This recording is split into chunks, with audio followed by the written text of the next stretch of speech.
When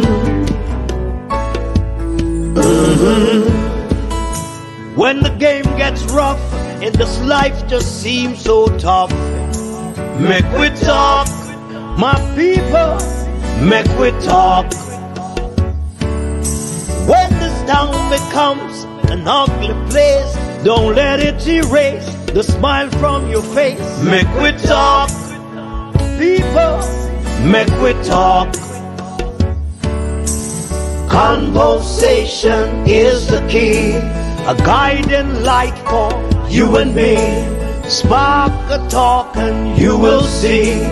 Conflict solver A to Z. World leaders master the art of self-defense just by talk. So people, make we talk. Hey, we're living in a world that on ourselves we must depend. Make we talk, people. Good night, everyone. Good night. Welcome to a special edition of the Make We Talk program.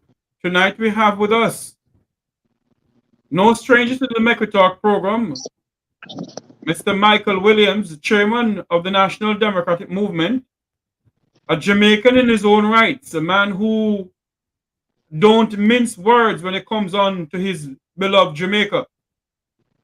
And we want to welcome him. Happy New Year to you, Sir Williams. I haven't spoken to you from then. Thank you very much, sir. Same to you. A healthy New Year to you. Yes, sir. Sir Williams, so many things happening in the land of wood and water nowadays, sir. How many people what? I said so many things happening in the land of wood and water nowadays. So many things happening. Yes. Well, thank God for internet and all the various radio programs that exist in Jamaica. Yes. Some of them reach out to the world. I myself prefer to listen to Nationwide in the morning, and in the afternoon I listen to Power 106. Yes. But I switch back to the news on Nationwide in the evening because I find that their news is very comprehensive. It is. And you have some current affair program that they have on their station that really very interesting. Yes.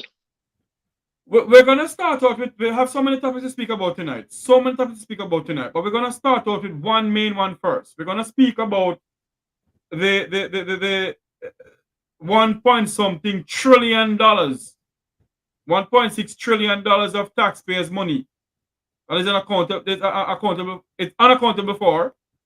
And the Prime Minister in his office have 19 ministries under his wings.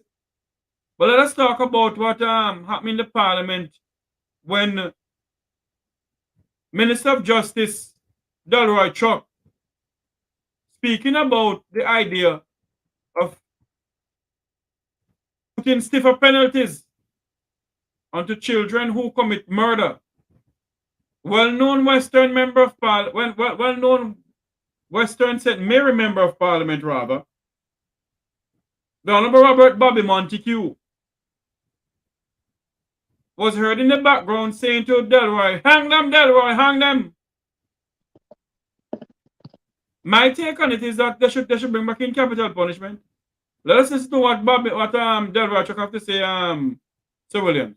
If we ignore the victims and the victims' families, they will say this Parliament is pursuing injustice rather than justice. And this Parliament, Madam Speaker, must balance and ensure that the victims and the victims' families feel that the sentence that we are sending and the sentence of the court reflect the act that the offender did to the victim. No, we are not going to hang them. And I'm the first to tell you I don't believe in hanging. But Madam Speaker, we cannot just knock young offenders 14 to 17 on their wrist We have to lock them up for a long period of time and let them reflect and improve their ways. As intimated, I ask for the suspension of the debate, and I will allow all members who want to speak the time to speak. Next week or the week after. Thanks. Madam, I believe that the offer from the minister, I just want to get it very clear that it will not be suspended or ended next week. Because I have very, very strong views. Because we cannot ask the taxpayers of Jamaica. Your suitable comments were sufficiently indicative of your strong views. You will have a chance to pay for mind them. You will have a chance for that member. Your mic is on for us to get that clarity. I apologize, madam. Yes, you will have. Must hang them. No. House leader, order in the parliament. So, order in the parliament, member. Please take your seat. Oh my God Almighty, no. This country of ours. Hang them! Your views on that? I agree. Yes. If a person has been found guilty beyond a shadow of a doubt, I believe that that person has taken a life, especially children's lives. They should be hung. The hanging order is still on the books in Parliament. That is in the Constitution of Jamaica. It is the PNP government that introduced 3 different forms of murder. The PNP government, KD Knight himself, introduced it in Parliament. 1 murder for policemen and politicians. Yes. Another murder for the ordinary citizens. Right? Mm-hmm. That is 3 different sets. And none of them involve hanging. And that should be with what Delroy Chuck is saying is not democratic. Mm-hmm. Because on every poll that we have done for the last 30 years, 90% of the people say hang them.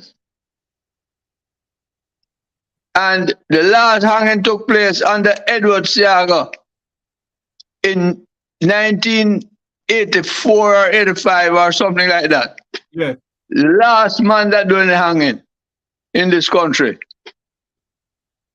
Edward Philip George Seaga. All we want to say about him hang them. So let me ask you a question, Mr. Williams. You are all up for corporal punishment.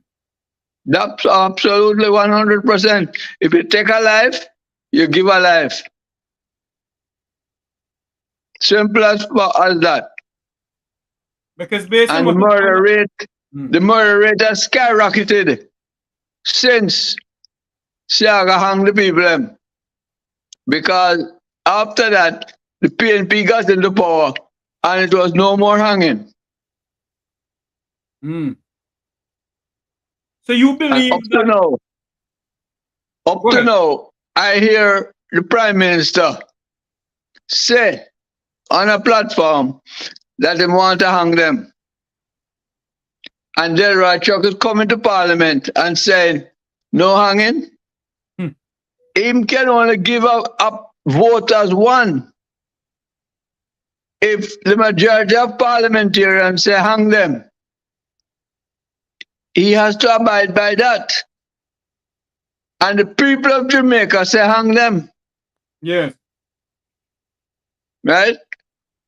So, I don't put a lot of credence to what Delroy Chuck outburst is. That's all I call it an outburst. Just like Montagus is an outburst. Until you see action, then you'll believe them. That's right. But if you ask anybody, 90% of the people on the street will say hang them. And if you are a democratic government, You're supposed to listen to the people and let the people vote in Parliament without the whip on both sides. But do And you let them go and talk to their constituents. I was going to come to that. Do you believe that the government of the day should have a referendum in the sense of should they bring in back corporal punishment, yes or no? Of course, I agree with that. As a matter of fact, that was one of the 6 things that the NDM put out, that we would run a referendum on 6 items that we thought were that the people must decide on, not the parliamentarians. Right? And hanging was one of them. So we believe that the voice of the people must be heard. But do you 100%. As a Jamaican, Mr. Williams, and take off your political hat, Jamaica come first for all of us. And I know I speak and I can speak about that when it comes on to you. That Jamaica comes first. Take off the political hat you have there. Do you believe that successful government has done enough to curb Jamaica's crime pandemic that we have? No, absolutely not. Because successive government, and let me tell you, the government began in 1944, not 1962, as a lot of people want to count it. Yes.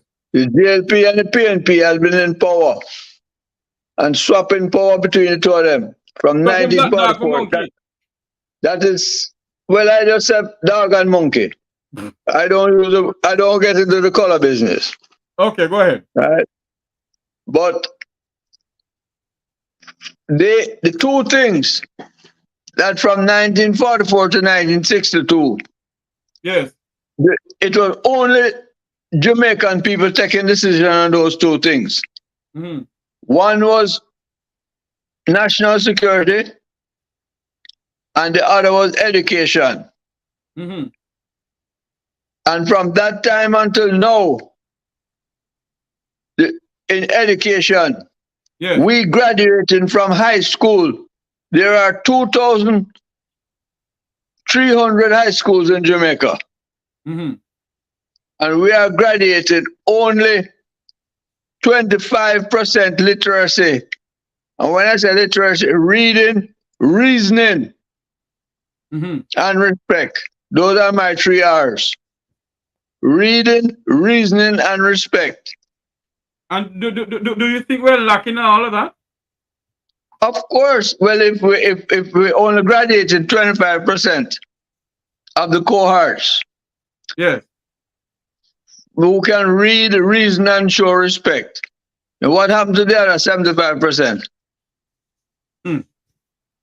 They are in some. If you can read and can't reason, you're almost illiterate enough. Yes, true. So understand that our education system, led by Black Jamaicans, or I should say led by Jamaicans from 1944 to now, has failed the people of Jamaica. Has failed the people of Jamaica. And Mr. Williams, do you believe because of the lack of proper education in our country, why there's so much crime and violence going on in the country, sir? Absolutely. You don't have to be educated to learn how to scam somebody. You don't have to be educated to learn how to fire a gun.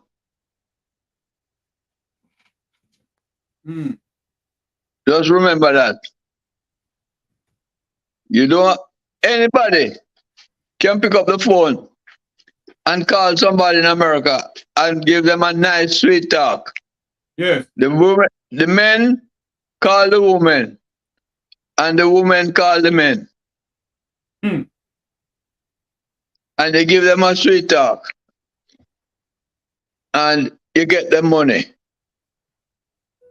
And those brothers that don't have sweet talk, them go get a gun because them leave school and them can't read and them can't write. Yes. So what them expect? What do you expect them to do? Right now, the government is lamenting shortage of labor. But there is no shortage of man with shovel, you know. There is shortage of people who can reason and speak properly. Yeah. Many years ago, I suggested to the PNP government that they must invest in call centers. Right. Well, them rename it now and call it BPI, but Or it's the same BPO. call center. Or BPO. Or BPO. BPO, right. But it's the same call center. Yeah. But what I recommended is that they set out and make hard. Those people that get into the call centers, they must be given an opportunity for higher learning. Yes. That is what Singapore did. Singapore became independent after Jamaica, you know. After Jamaica. And Lee Kuan Yew came to Jamaica and studied our system. Him go back to Singapore and improve on it. And today, Singapore do have no illiteracy. Singapore have higher education. Everybody in Singapore can read and reason. And you don't believe that can happen in Jamaica, Mr. Williams? The governments don't want that to happen because the governments have a thing called garrison constituencies. Yes. The JLP have 5 and the PNP have 11. Mark Golden is a garrison politician and so is Andrew Holness. Who you think run garrisons? I'll tell you, gunman run garrison. And when you hear them talk about going after gunman, the both parties, when Peter Phillips was going after gunman, is one other gunman he was going after. And when Andrew Holness talk about going after gunsman, it's Klansman gunman him going after. Not gunman that represent their party or represent his constituency. That is a state of affairs. And every commissioner of police for the last 10 commissioners is appointed by the Prime Minister and the Minister of National Security. And every one of them, when them leave office, them pay off the man that the other man employed and put in their own. And you can trace it back right as far back as Francis Forbes. But I will give you an example that is very recent. A man named George Kamika. You remember that man? He was appointed by Montague and the Prime Minister.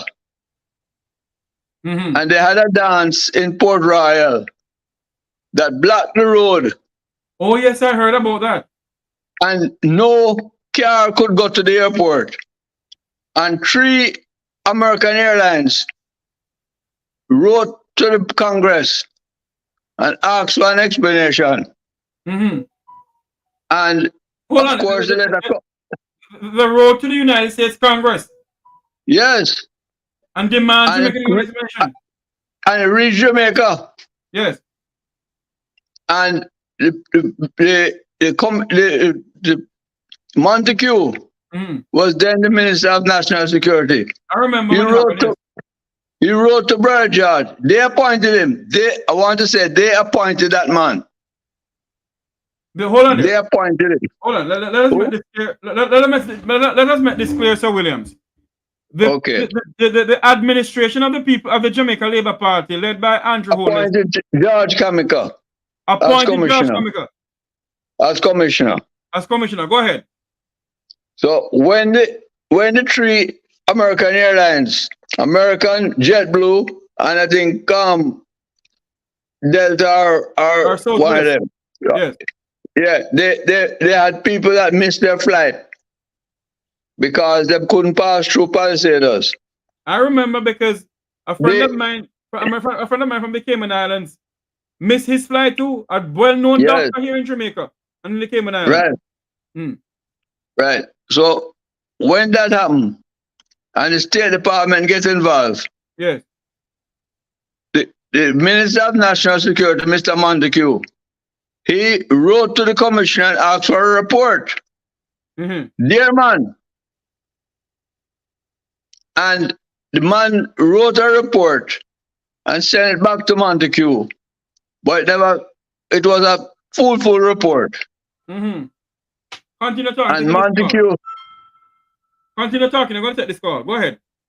and Montague, instead of calling privately to the man, he went public and said to the commissioner of police that he's not accepting that report publicly.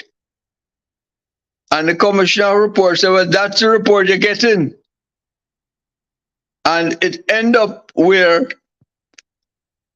the commissioner of police eventually refused to resign. And the Public Service Commission, the commission responsible for that organization, Police Yes. Force, Police Services Commission. Yes.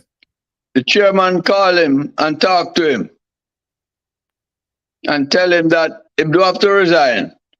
Or if he resign, he will get all his pay. They'll pay off him contract. Mm. And at that point, him agreed to resign because he wasn't going to resign without him pay off him contract. And they pay off him contract. And that is how them put in Anderson. Oh, yes. Yes, you have a point there. Go ahead. So that is to show you that they can get anybody they want to resign by just paying off them contract.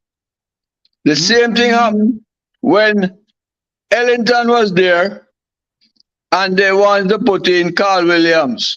The PNP promote Carl Williams right up. He wasn't even, when they got office, he wasn't even a commissioner. And then promote him right up in the time. Mm-hmm. And they made him commissioner when Ellington resigned. And they pay off Ellington all them contract. And now, and now Ellington is serving on some board with the Transport Authority. Of course.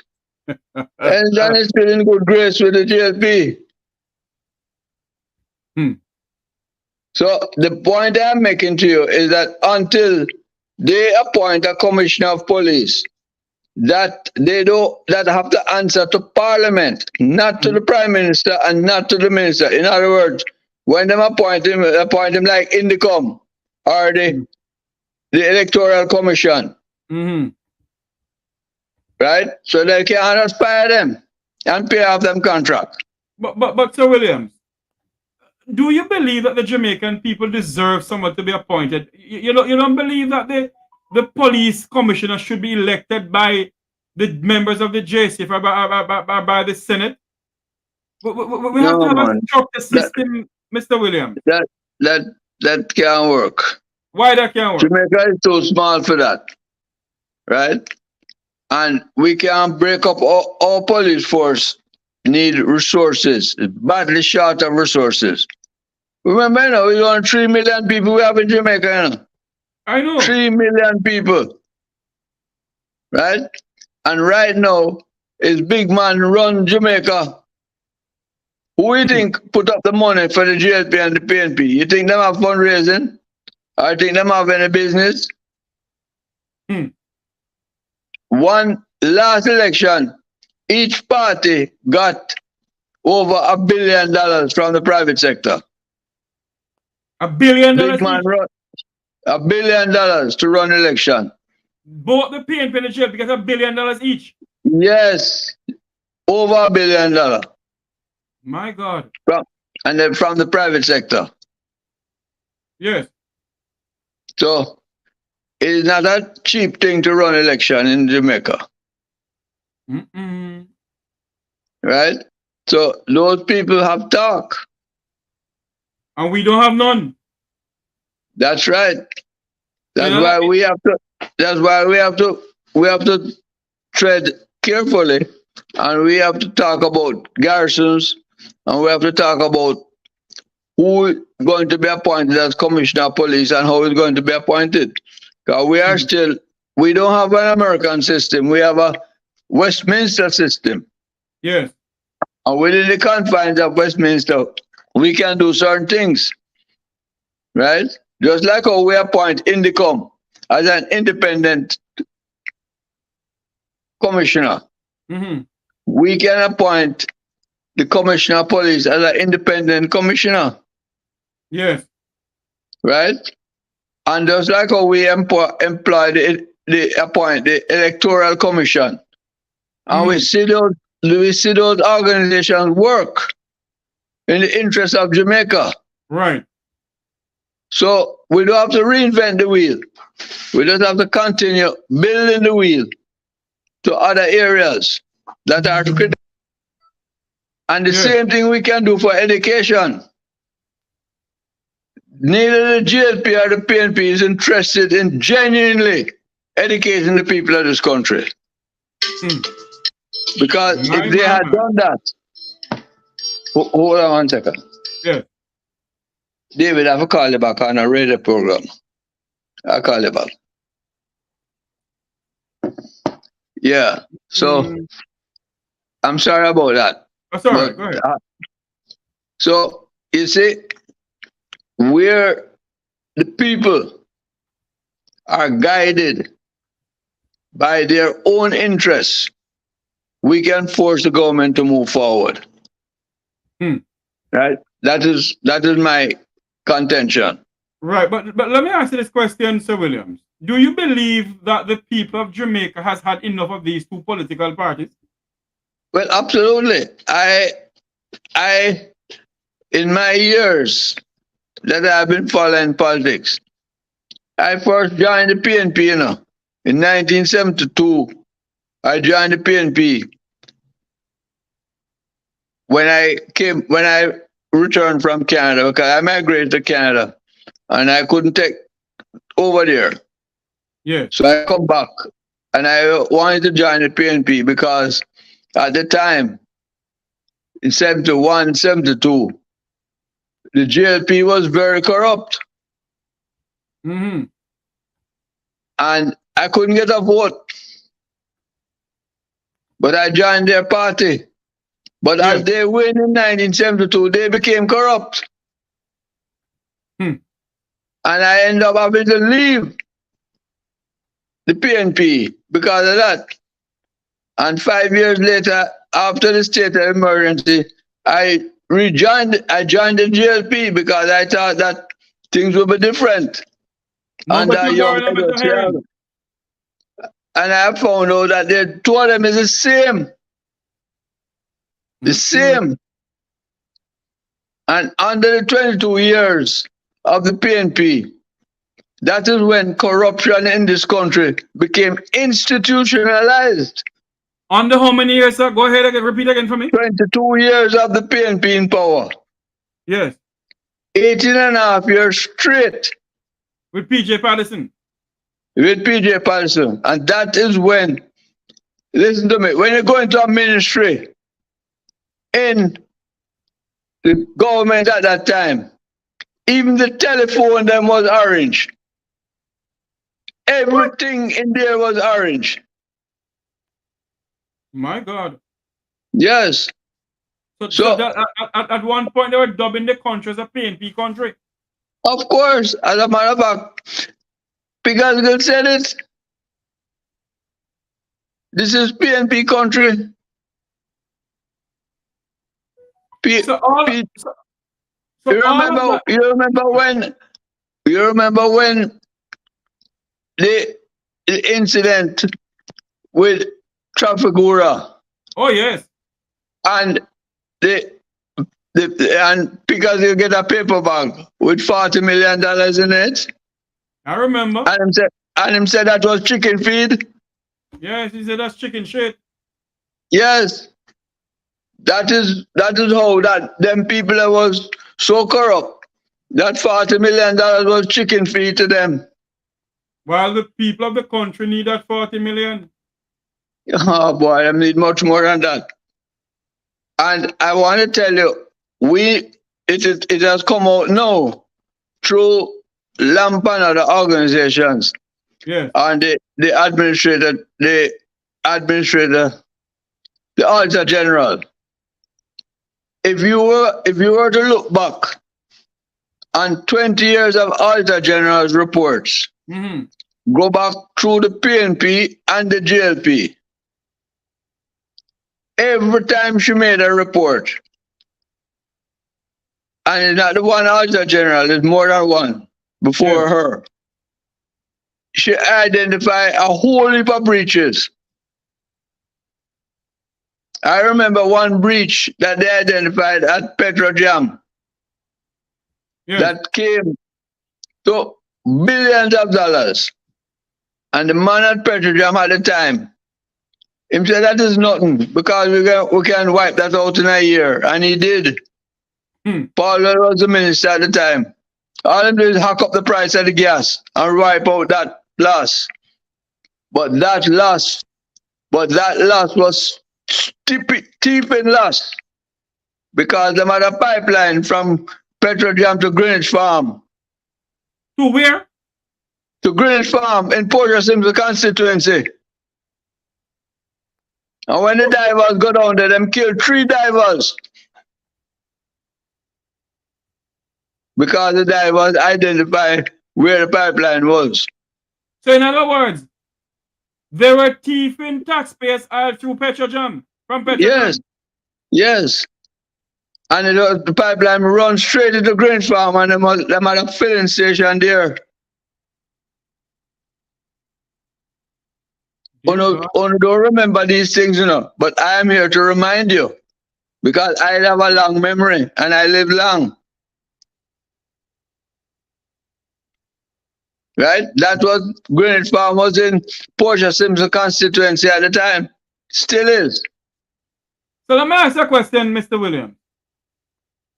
So the People's National Party, you're saying, has some, hold on for me. I'm on a live right now, I can't speak. Yes, so soon make a call into the program, sir. Soon make a call into the program. Hold on, man, I soon make a call in. Sure. Make him call in, man. He say you're giving misinformation. Okay, well, make him call in and let me hear what him say. Hold on here, I get the thing here because I lose my train of thought when I'm going to answer this question. It will come back, man. Yes. So what you're saying to me then, that even when the oil was being, when the Petrojam oil was missing on this administration, it was similar, the same thing then? It's similar. There are a number of politicians right now who own gas stations. Yes. I hear you. I doubt if they pay for their gas. Wow. That is the type of thing that Petrojam. But so are you saying that Petrojam is a milking cow, Mr. Williams? Of course, it has always been. Because Petrojam has no accountability. Because if they lose money, they just up the price of the gas. And the community and public pay for it? Of course. The Auditor General did an audit on Petrojam, you know, under Paul Well. Yes. And there was $9 billion that Petrojam was short. And that is when the general manager of Petrojam said, that will be corrected in a year. And it was. What do you think them correct it? Them just charged with the gas. Because I keep on asking the question, why ever Thursday gas go up in Jamaica? All when gas prices gone up in the United States. Well, I always use I always use Florida as a good example. Yeah. It's not the best because over in California and plenty other states is higher. But I use Florida as a good example.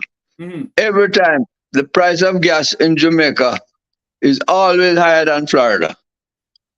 When I calculate it, always higher.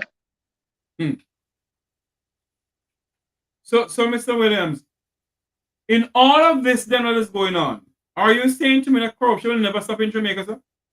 No. Corruption can be reduced, but it must be reduced with a simple formula. A simple formula. Everything must be public knowledge. Yes.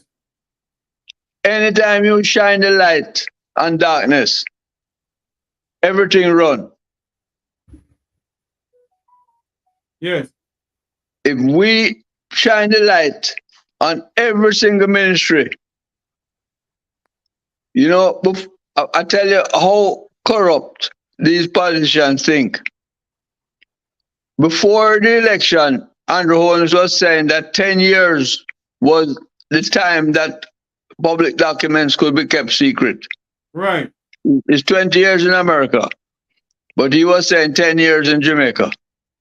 And after the election, he introduced to Parliament a document that would keep public documents secret for 60 years. All when him dead is still secret. That's right. And unfortunately, even people on his side shoot it down. Fortunately.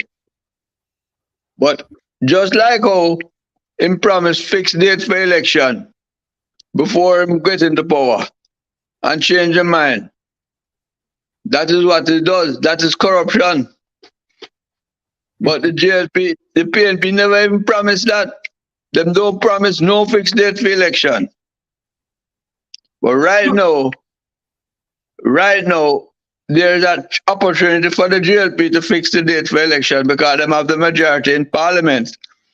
And they only need one person from the Senate to agree to. All the signs are pointing to the fact that... Sorry. That's the video I'm looking for. Go ahead. All right. No problem. So Go ahead. If we really want to give us fixed date for elections, him can give it, and we must pressure him to get it. Right? Bruce Golding was going to try to give it to us, but him get booted out because of his own stupidity. Yes. Mr. Williams, I'm going to switch gear here. Still going to be in corruption. Because it's quite a while I would love to get you on, but sometimes you're busy. Did you hear about the 105-year-old man whose money gone missing like Sammy out of NCB Bank? Yes, I heard about it. We're going to speak about that. But it's one of maybe 100. I believe you. Listen to this. Meet Vincent Wilson. He's a 105-year-old pensioner, but according to him, he doesn't look a day over 80. An accountant until the day he retired, his ability to recall is intact, but his hearing not so much. And so this is how we communicate. By writing questions on paper, he reads them with his big magnifying glass and responds. This is where they said that we're going to put back the money, but like not assuming responsibility, but you're right with people your money. Mr. Wilson revealed that he noticed a significant amount of money in his savings account at the National Commercial Bank, NCB, was missing last year. He doesn't use online banking, neither does he use a debit card. Instead, his transactions are done over the counter with his physical bank book. During one of his monthly visits, he discovered that over $6 million was missing from his account. The withdrawals occurred over a 2-month period. In a single transaction alone, $5 million gone. His balance, $83,674.07. I don't feel good at all. This one is mashing up. I don't eat, I lose my appetite. All that from morning here. It's just a a backline show. You know, I don't have the appetite. I don't want nothing to eat. You know, it smashed me up.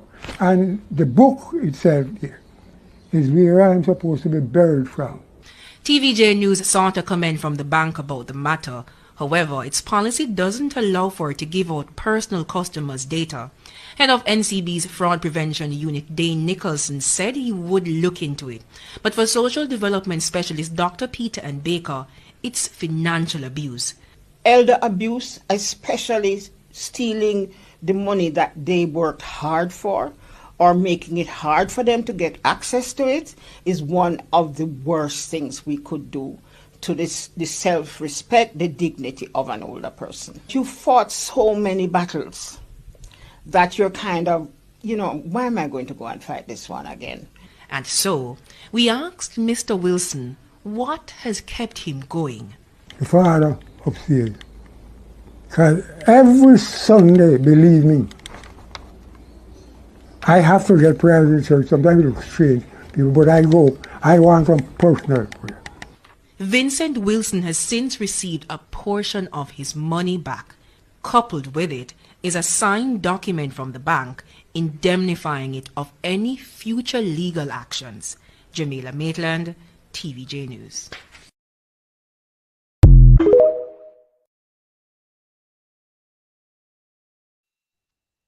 Tell me I have something. only one thing to say about that.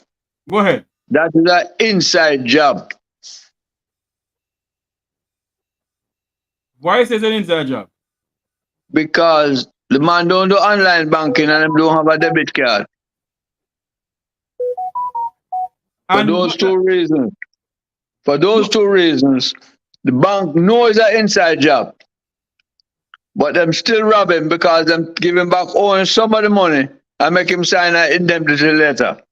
Is not a gross wickedness? Yes, it is. It is.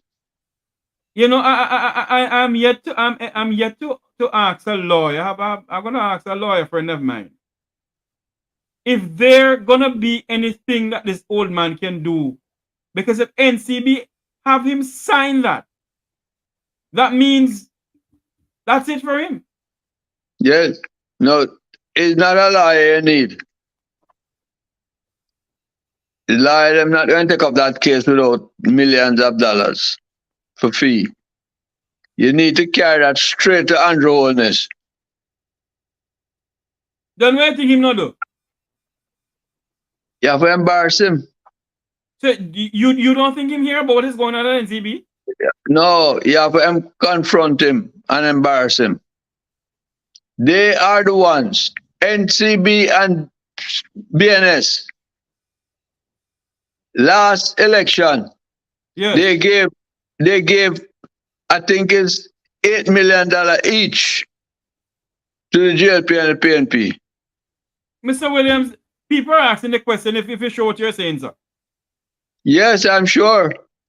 But And because BNS and NCB publish it, let them give the money to the two parties equally. And it is because of that. Why, you know, Long Fitzjack been fighting them case? Long time. Yes, under the PNP. Him couldn't get nowhere. I'm still can't get nowhere on the GLP.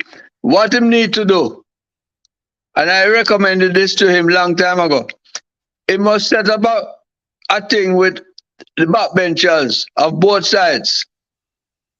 Yes. And make them sign as a joint thing to Parliament. Him can't fight it alone. It's too big for him. And You see? they have a speaker now who is the mama. Yes. She run things, you know. Of course. Of course. A fair house that. That's right. Whatever she say goes. That's right. May God Almighty help us. Mr. Williams, what do you think about the local government elections going on in the country now? I want to say good evening to Miss Clark. Michelle, good evening to you. What do you Good think? evening, good evening to your guest too, Mr. Miss Williams? Clark. Yes. What do you think about the local government elections constitutional due come next month? You think that the PM Yes, will call it? I think he should. To tell you the truth, nothing that the PNP has said give me any hope. They have not come up with one policy. With all of them running them out, them don't give us one policy that them going to implement when them get into power. And as far as I can see, the JLP government has a lot of money to spend. And just like in past elections, when them spend the money and the PNP ball out, them going to spend the money again. And the PNP ball out again. And the PNP will ball out again. And nothing come out of it because they told them it's the same thing. That's right. So, Mr. Williams, if they told them it's the same thing, is there the hope for the Jamaican people, sir? Yes, there's hope. There's a small hope. What is that hope? The hope is the the other parties. Which other parties? NDM and any other party that want to join with us. Sure to hell, not the UIC. Huh? Sure to hell, No, not the UIC. Look here. All of them came to us, you know. Yes. The UIC policies are the very same as the NDM policies because they borrowed everything from us. Every single thing. But do you think that Jamaicans are ready for a third party, sir? They are ready for a third party because if you look at the electoral roll, in the last general election, less than 50% of the people voted. And in the last local government election, I think it was under 40% that voted. So all of these elections show you that this is an election of diehards. Diehard PNP and diehard JLP. You're a man who have your ears on the ground and so forth. What do you think gonna happen in the next local government election when the PM call it next month? If he calls it, because I get to understand from good show that he may not call it because he's afraid to call it. But if he does call it, what do you think gonna happen between the two political parties in the council? Well, I believe the council, the PNP have 6 council seats now. Yes. And I believe that those are going to be reduced to 3. The PNP? Yes. To 3. Why you say that? Because the JLP is going hard after 3 council divisions. They're going hard after Manchester, Westmoreland, and Hanover. They are going to spend the money there. So you don't think that the comrades have the money to spend, sir? Yes, but them don't have enough. Government, they have what Peter Bunting and Golden have, and a couple of the comrades that supported them in the last election. The government of Jamaica have not only government funds to spend, but them have donations from their own set of labor right rich people. Remember, you know, the 2 parties are rich people, and 2 parties getting money from their set of rich people. But the government is awash with money right now. Nigel Clark is a very, very good Minister of Finance. You think so? And him salt away a lot of the money already. You believe that Nigel Clark is a good Minister of Finance? I think he's one of the best that we have had. You believe so? in our history. Yes, Mm. I believe that. Mm. As a matter of fact, if in the next 2 or 3 years the NDM was to come to power, Yeah. we don't believe that any member of parliament should be a minister of government. And we would invite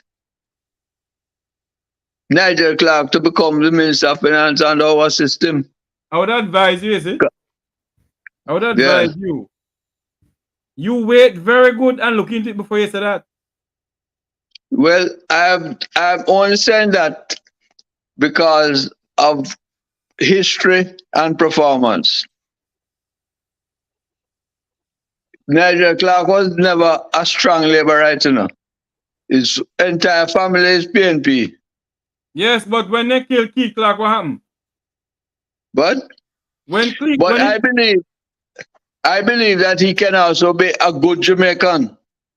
He won't have, and one of the things that the NDM put forward is full transparency. Mm. So if you don't believe in full transparency, he's a good technocrat. He understands the finance portfolio very, very Yes, well. and he understands the algorithm very well. That's right. But under our system, everything going to be transparent.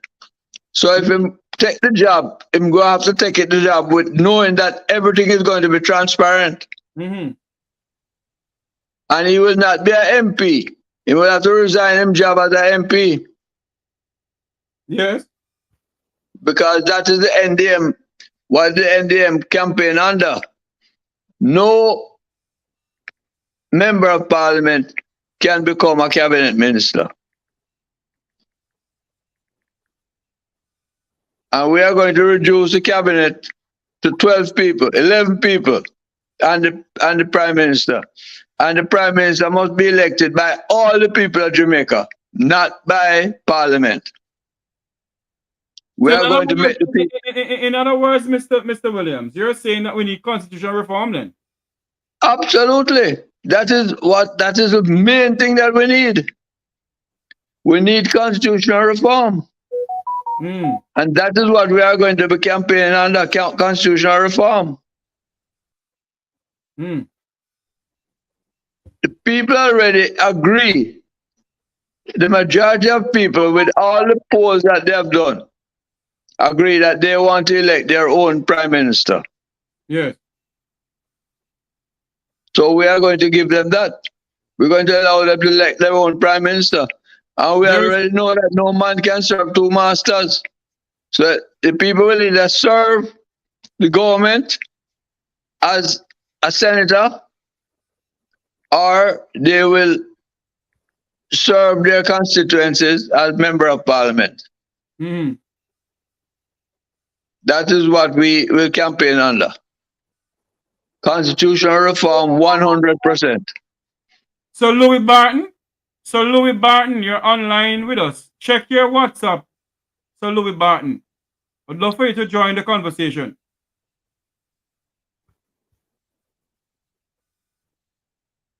You know, there's somebody who is dying to call and ask you a question, Mr. Williams. I'd love to answer. The gentleman know himself. Call into the same number you're WhatsApping, sir. Call into the same number you're WhatsApping. Mr. Williams, in the meantime, you believe that the People's National Party will lose a lot of council seats to the Jamaica Labour Party. Then if that is the case, you believe that the PM will call general election soon then? Yes. I think he gave a commitment to call it, you know. Yes. And remember, he only needs 5 days between calling it and nomination day. Mm-hmm. And 16 days for the general election. Hold on for me, Mr. Williams. Good night, caller. Welcome to the program. Jeffrey T. Good night to you and your guest, Mr. Williams. How are you? Greetings, my I brother. have a Thank couple you. of questions for Mr. Williams. Yeah. First and foremost, well, one is a correction. The Commissioner of Police was George Coelho. I mean, Okay, yeah, George the Coelho. party wasn't in Port Royal. The party was at the Harbour entrance. It's a entertainment center just before you go into the airport, and it was in 2018. On the Just for Palisades correction. Road. On The Palisades Road, but nothing Port Royal. Let us be clear on that. But he did say Palisades Road. No, well, he said Port Royal, but that's not the bigger picture. That's not the main topic. Yeah. The question All right, I agree with you. Both points. Williams. We know the two political party is heavily funded by private sectors in Jamaica, and that's a fact.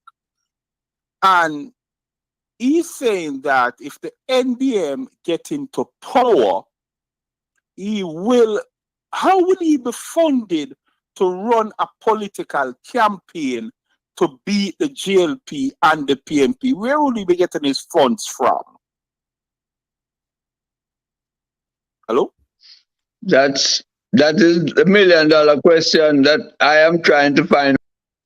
Jeffrey? From. Hold on for me. Mr. Williams is answering you. Hold on. I can't hear.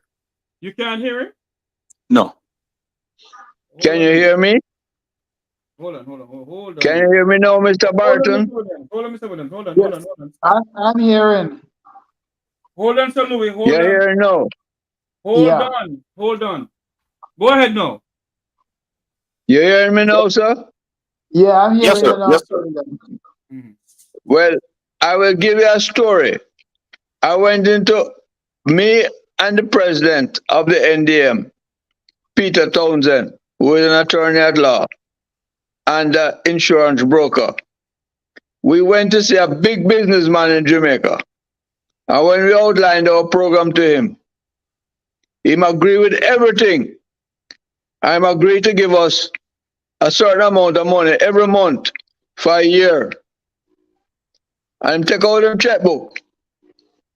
And him say, by the way, I like everything that the NDM do. But I want to ask you a question. What is in it for me? And I said, Peter never even answered. I answered. I said, listen, Mr. You will double your sales because we are going to lift the cost of living by increasing education. And you will benefit from that as a businessman.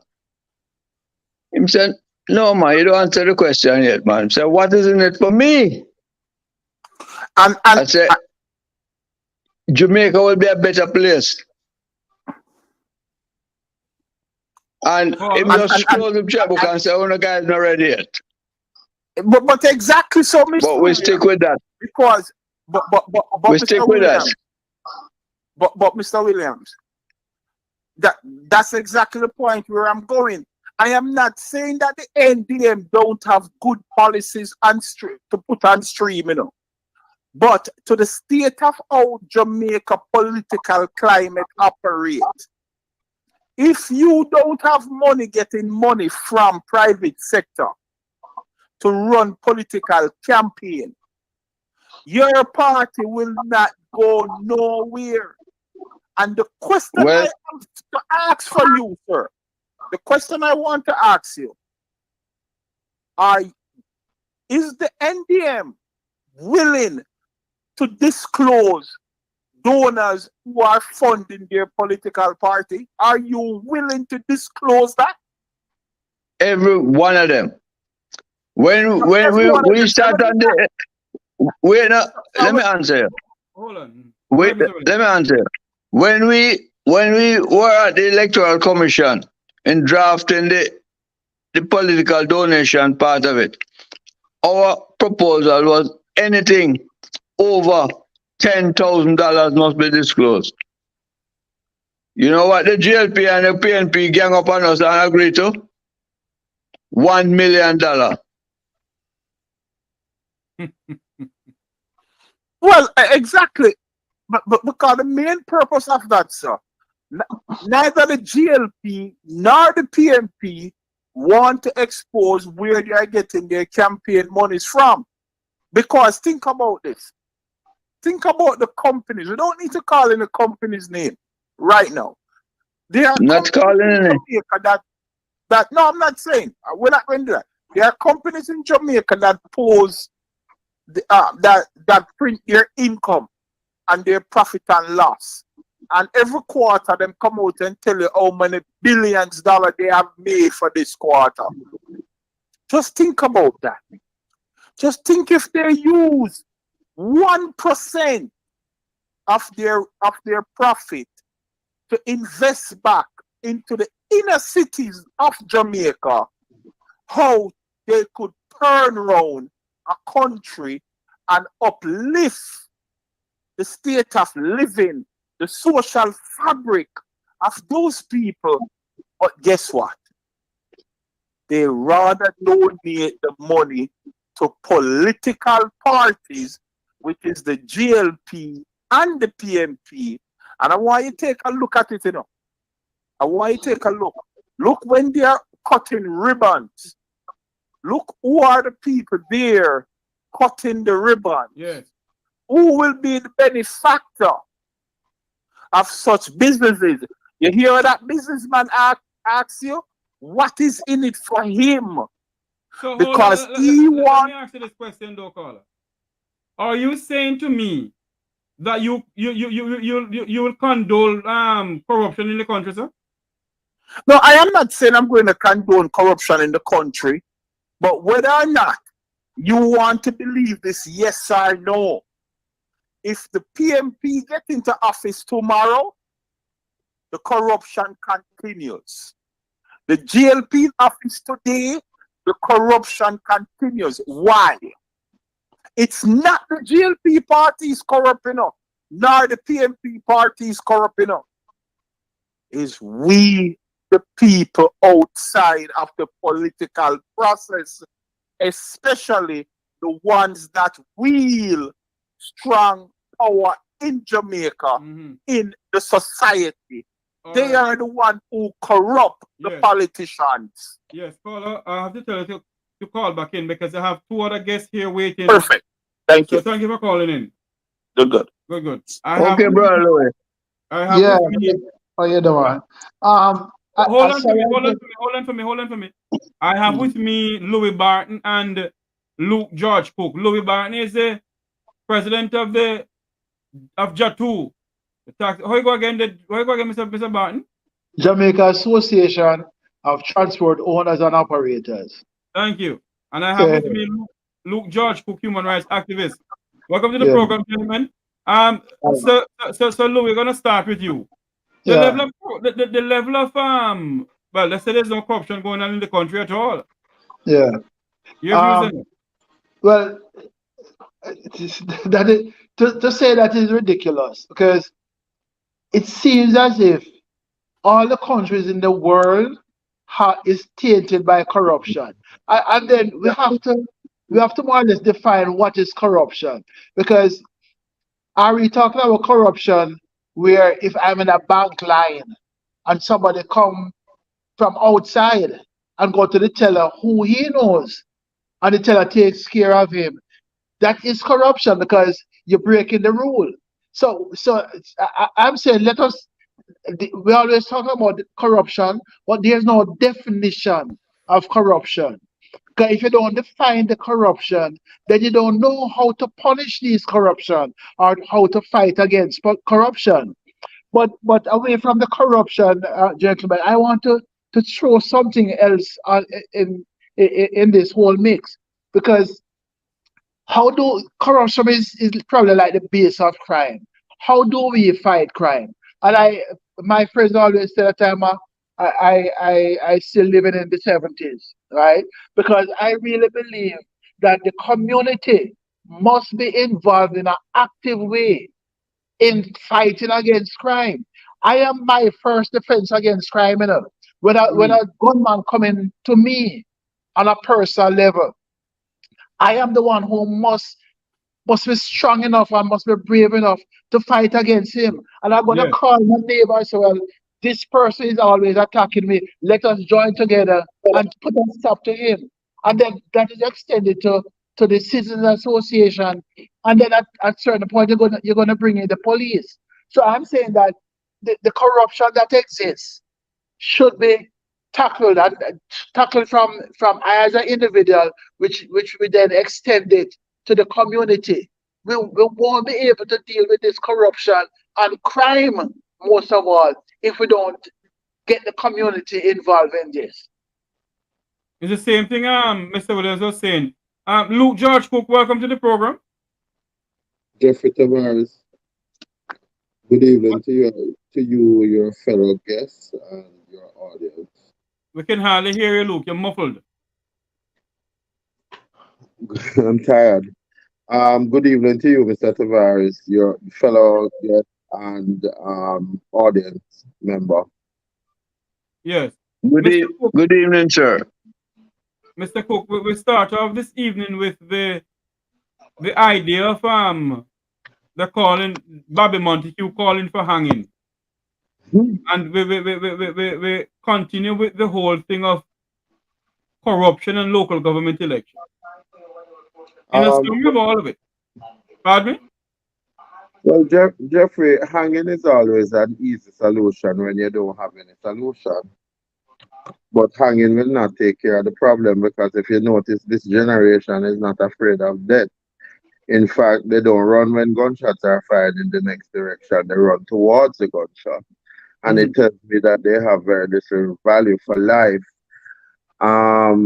So if you create an atmosphere of hopelessness and your people basically act out because there are many unmet needs through the services that are provided by their government, then you're going to have a problem. Now, what we should have been doing a long time ago is doing community-based assessments as to whether you want to do it on a qualitative level or a quantitative level. And in the 20s, they introduced the concept of the participatory learning, which you basically can go into any community.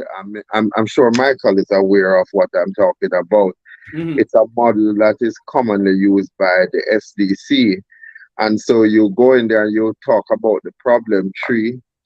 You talk about what is at the root of it, what is contributing to it, and then you ask citizens to possibly give sort of voice what they see as the solution. And very commonly you would hear people say, if the head of the stream dirty, then the bottom ultimately is going to be dirty. But at this time, we have to go back to these corner talks and get people to sort of work out solutions, have a vision. You have to look at it at the community level, Michael and Mr. Barton, of what that community could look like. What are the unmet needs? Why are people still having to use an address of a Michael Williams who lives uptown versus where they live, in order not to be discriminated against? So, Mr. Cooke, are you saying that Michael lives up the Vumbavon? Yeah, but at least he doesn't have their attributes and behavior. He does care about the poor and the So William, I'm just joking with you. Well, let me tell you, I agree with everything that Mr. Cooke, Luke George Cooke said. But I want to add one thing to it, sir. One of the reasons why Jamal failed under the PNP was while he was educating the people that were at the level of 16, 17, 18, and 19. I joined that program when it was announced to help to educate the people at 16, 18, and 19. But what happened to Michael Manley and what happened today is the same thing. If you don't stop the pipe that putting out those illiterates, you can't, before you start to educate those that are illiterate, you'll get flooded. You have to stop the pipe first. Now, in 1982, I took a paper to Edward Seaga and dismissed it. And every successive Minister of Education have also rejected that paper. Yeah. Because that paper say you start early child education compulsory at the age of 2.5. And when I did the paper, I estimated that there were out of the what I call the garrison constituencies, there was only 30% of the children that live in the garrisons that needed that extra help, because the other people were from middle class families and upper class families. We don't need that help.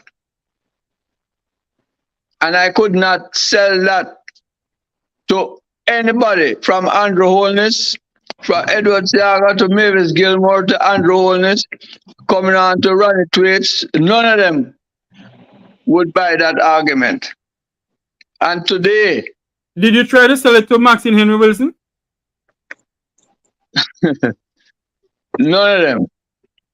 Maxine Henry was a good lady. She had a lot of slogans, but she never grasped the concept.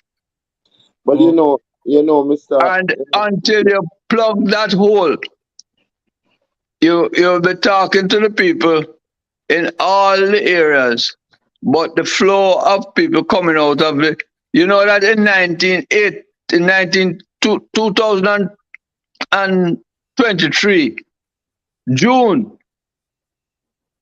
only 25% of the children that left school in June 2023 are able to go to university. The rest of them have various aspects of education. Some can read, but them can't reason. That is the main issue. A lot of them can read. Plenty of them can't even read. That is it. That is what is happening in 2023 in Jamaica. So until we plug that hole that has been there from 1944 to now, when we were in charge of education in this country, 1944 to now, we have failed all our children at that level. So we need to plug that hole. Mr. Williams, what you're saying to us right now, sir, is that the education system has failed the Jamaican children. Of course. And it is by design. It can only be by design. Louis Barton? Yeah, well, I have a question. I agree with Mr. Williams. The education system has not served our population. But at the same time, what are we educating for?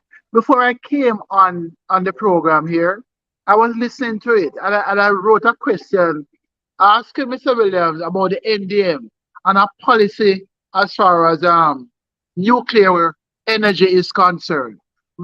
Nuclear energy is supposed to be much cheaper than fossil fuel, right?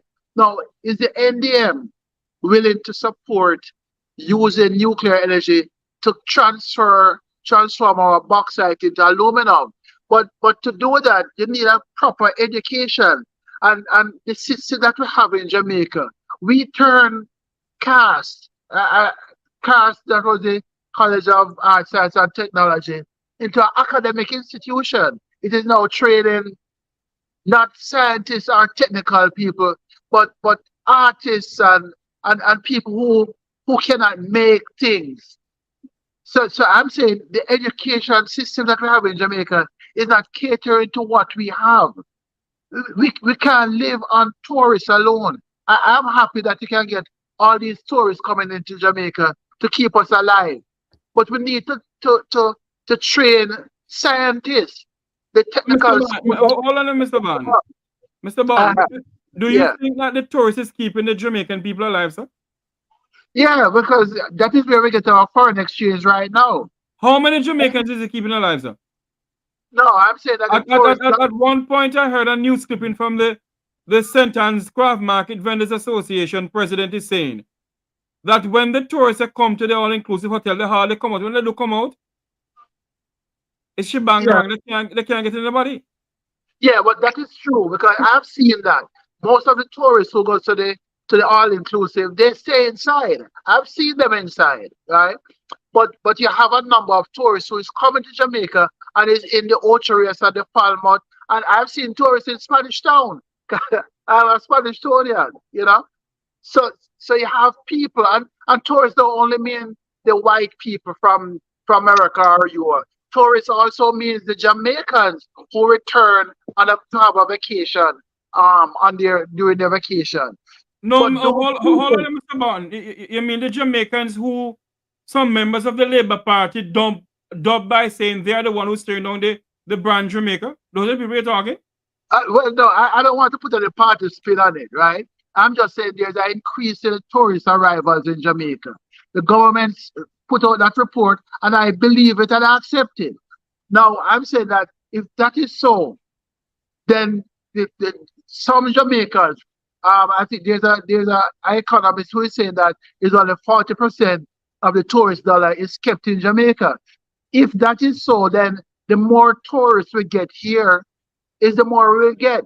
It's not enough, but it's something. So I'm saying instead of training, you have a heart academy that is training. You have a heart academy that is training people to spread a bed or to sweep up a floor. I'm thinking that's a waste of resources. Why can't we train people in those institutions to make a machine that can make a bread, to do something technical? That is where we're supposed to be going. We have to be making something in the society, not servicing. Servicing is good at this time. So the education system, I'm saying, the education system need to be targeting something in Jamaica to move us forward. No, I hate to be sending people to heart to spread bed. That's a waste. That's stupid. Look, you have those farm schools that they should put more money in it. I hear people always talking about how Lecky, JP Lecky, I forget his name, but he created a cow, more or less, you know, which is a Jamaican type thing. Why don't we spend money to develop that, to carry that to a different height? There's a fruit named it's Artinique. Everybody know Artinique. Artinique is a Jamaican creative thing, but you can't hardly find an Artinique anywhere in the market now. Because let us hold on, Louis Barton. Let us get Luke George Cooke in this now. Luke, come on in here. In all that is going on right now, where they're calling some of the labor rights are calling to resume hanging. Some is saying no. Local government election is near, but you're being told, or it is being rumored that the PM may not call it. You hear a kind of shibangaran. It is a good chance that some Jamaicans may not go to the polls. Are we in a serious crisis in our country, sir? Look here, Michael. Here's what is true. Education has to be relevant to one's survival. And if you have 75% of your population, especially among your youth, that are semi-literate, then there's very little for them in the pickings. And you look at what is happening now at these job fairs that they're having, with the fast food chain, with the call center. A lot of people go in there, but they feel that they're not making enough to survive. So they're not prepared to take those jobs on because it's not giving them enough just to basically live. So if the gas price increase tomorrow, everything that we need in terms of our basic need goes up. What we have not done is sort of able to assess through a psychometric testing people's capability and help them to develop their skill set so that they can go out. I'm very happy when you mentioned to the guest, Mr. Barton, that we need to get out of this fallacy of this idea that tourism is going to carry us. The challenges and the needs of Jamaican right now require that we have to look to strengthening the capability of our people. For instance, if the war between Ukraine and Russia continue, if the United States continue to get a lower ratings, which is a country that we depend on greatly for aid, how is it going to affect us? And critically to that is food storage. Second to that is water. Now we're having lock off of water in Kingston and other parts of the parish. There are people in the parishes that have never seen water through a pipe. They're still getting water from the wells and the river. But isn't that Mr. Cooke a damn disgrace in 21st century Jamaica? We're 61 years old. And you're saying successful government hasn't done anything, the two political parties hasn't done anything enough. Other Jamaican people can get water in their pipes. There are people who listen to your program and they say we're always tearing down the Jamaica. But the reality is that Jamaica needs a new paradigm shift, and I think nobody can disagree with it. We need a paradigm shift in how we deliver education. If we're putting students into classroom at 2, we certainly need to cut down on the utility bills that the school have to pay. A basic school can pay $4 million for a year. And if they have, say, for instance, they have 250 children, then I can't quote this from the ones that have associated. Luke, I lost you there. No, I was saying that. All right. So look at. Hold on, Luke, you may have to go in and come back because apparently you get a call and it chip out your arm. No, I didn't get a call. Can you hear me better now? No, not at all, Mr. Cooke. You're squeaking. You may have to go and come back in. Go ahead. No, okay. Oh Lord, I'm hearing you now. Michael Williams. Yes, sir. In all of this, sir, we talk about hanging, we talk about this, we talk about that. Is there any solution to Jamaica's problem that Jamaica face in 2024? Yes, there is a solution. The solution is not the GLP or the PNP. They are just the same corrupt parties. The solution is every Jamaican in the diaspora need to agree that we need a new Jamaica. We need a Jamaica we need to start over. We need to start over without the GLP and the PNP. That is what we have to agree to. A simple thing. We have to agree also on constitutional reform. Not the type of reform that the GLP and the PNP want to give us, but a reform that will allow us to elect our own prime minister. Just like how the PNP allow us to elect a mayor in Portmore. If they were thinking national, all they have to do is just amend a small amendment to the Constitution that will allow the Prime Minister to be elected by every Jamaican. And the people in the diaspora could also vote, because you're not voting by constituency now.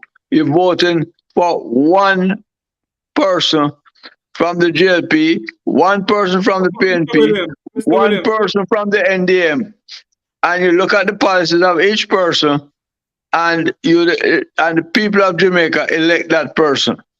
Well, Mr. That Williams, is what I'm talking about. Mr. Williams, right? I agree. Hold on for me. I agree with you. We have a call online. We're going to take the call and come back to you. Hold on for me. Caller, welcome to the program.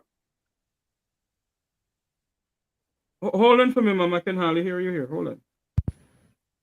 Hold on there. Go ahead for me, caller. Yeah, Mr. Tavares. Good night, ma'am. Hold on. Go ahead, caller. We're hearing you. Hold on for me. Having technical difficulties here. Okay. Go ahead again for me, caller. Caller? Oh, Lord. I think it's my system here giving me a problem. Hold on for me, caller. Don't move. Hold on. I'm going to try figure out something here. Hold on for me, please. Hold on. All right. Go ahead for me, caller. Can you hear me? Yes, I can hear you, but you're going in and out. Go hold on for me. Go ahead again. Continue talking. To Mr. Williams, I'm saying I'm not sure what part of the program I missed, but the 2.5-year-old is probably a little bit young to send children to school, but they should be going before this 6-year-old primary school, starts, or 5-year-old for those that go to basic school. Children become aware during 2 to 3 years old, and you have the formative years in where the children will learn much more during those years. Children suck up information during those formative years.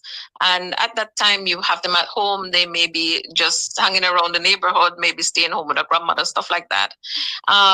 Maybe not really free education can be afforded at that point, but maybe some sort of subsidy. So parents who can afford pay a part and then whatever at that early age.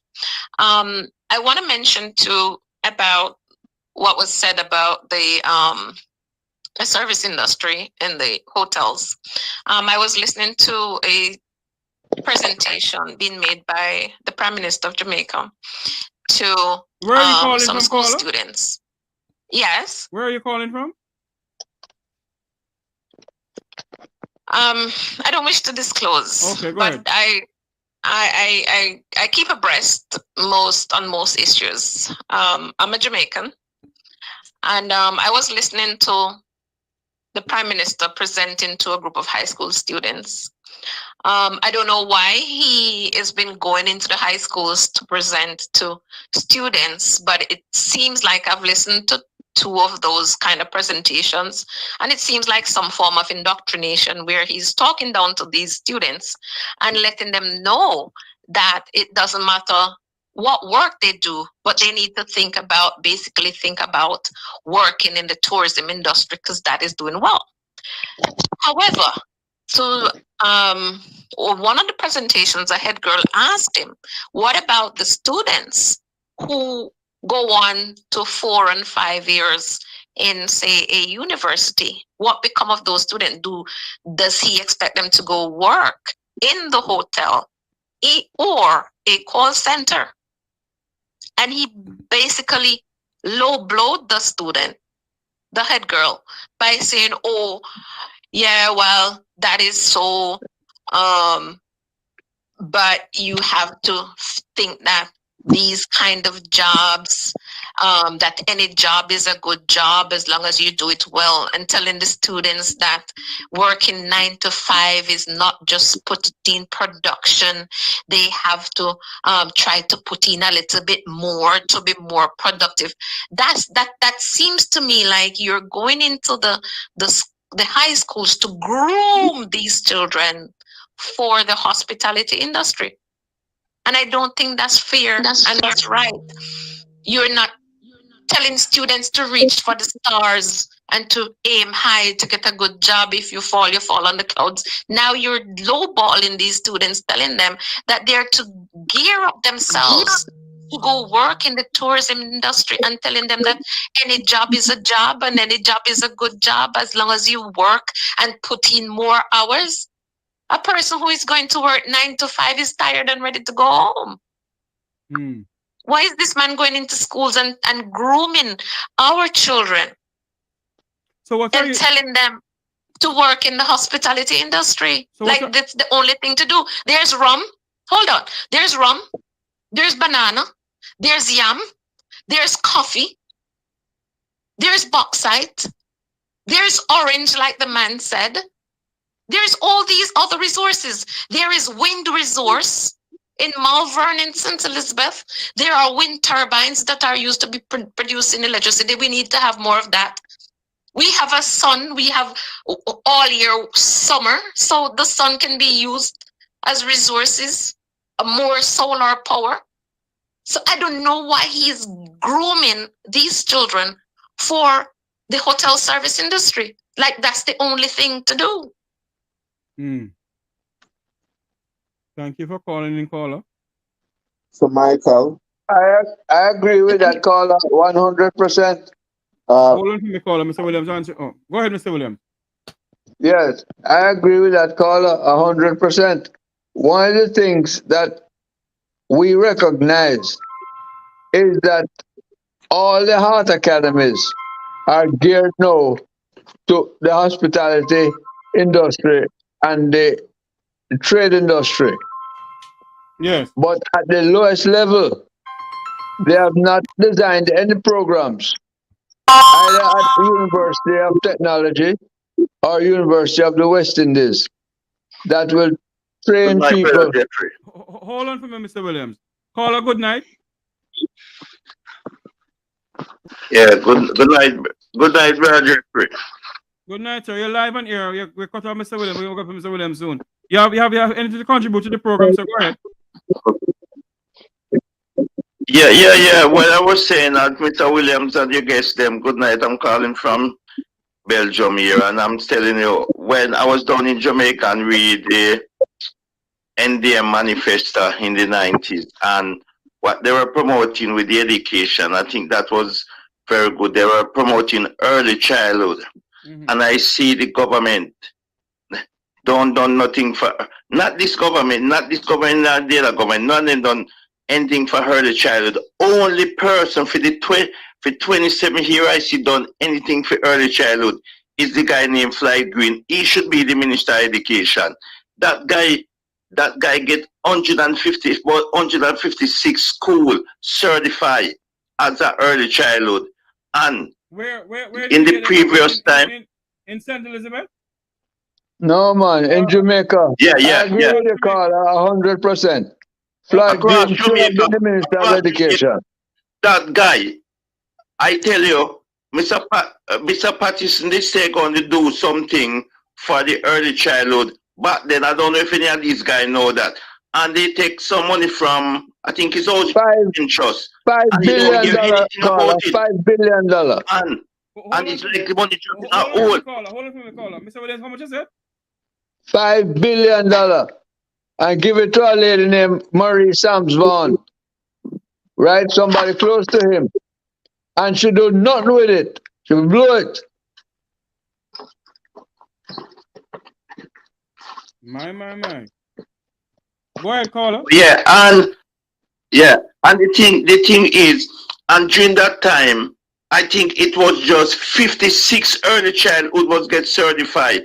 And in less than 2 years, that guy Fly Green come and certify 100 and add school. I think that guy would be a good Minister of Education. I think he have the wrong portfolio. Because that guy, if he was there, maybe you'd have about 500 schools certified now. To the short space of time. And I tell you that guy, I'm not talking politics here. I talking what I see, reality. And if you don't develop the early childhood, Jeffrey, we're not going to reach anywhere. Because we have to educate the people them from early. We cannot wait until, because as you said, this scamming going on. If you don't educate them from early childhood and bend their mind from this scamming, when they're just going to, when they reach certain years, they don't want to go to school again. They're not interested in education. They don't want to work. Yeah, sorry, Jeffrey. Yes, caller. 100% agree with the caller. That's the two things what I did want to say, because I look and see with the education system, and we have to talk about that, because I don't know, because as the gentleman said, Mr. Williams said 5 billion. I never know how much, but I know some money that they take from housing trust and said they're going to put it in early childhood, and nothing about it. And the people, and I don't hear nobody talk about it. No one talk about it. And, You say 5 billion, I never know it so much. And nobody talk about it.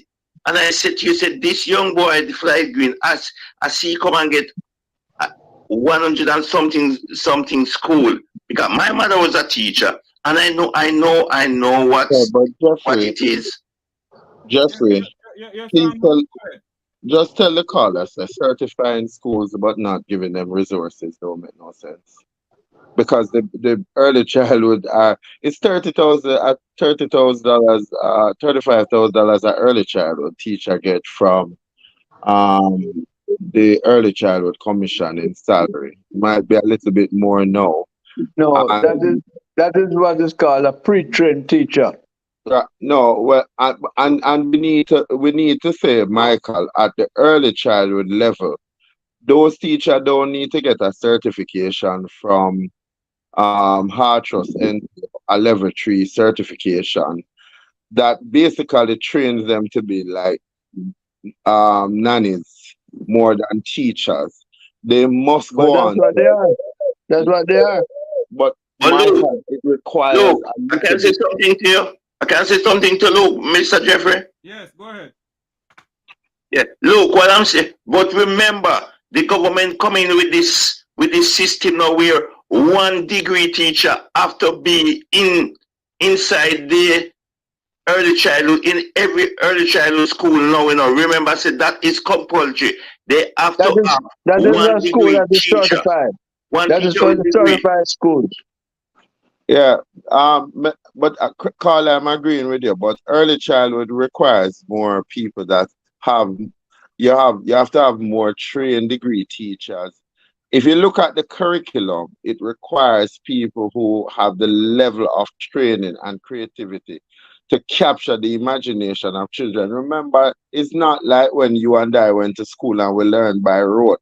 Children are now them now have phone, them have tablet, and so you have to, and the teacher has to be engaging. Well, for the schools that I work with that are early childhood schools, some classes have up to 50 children in there to one, and now you have to increase the 1 to 2, what you would call a teacher and a teacher's assistant.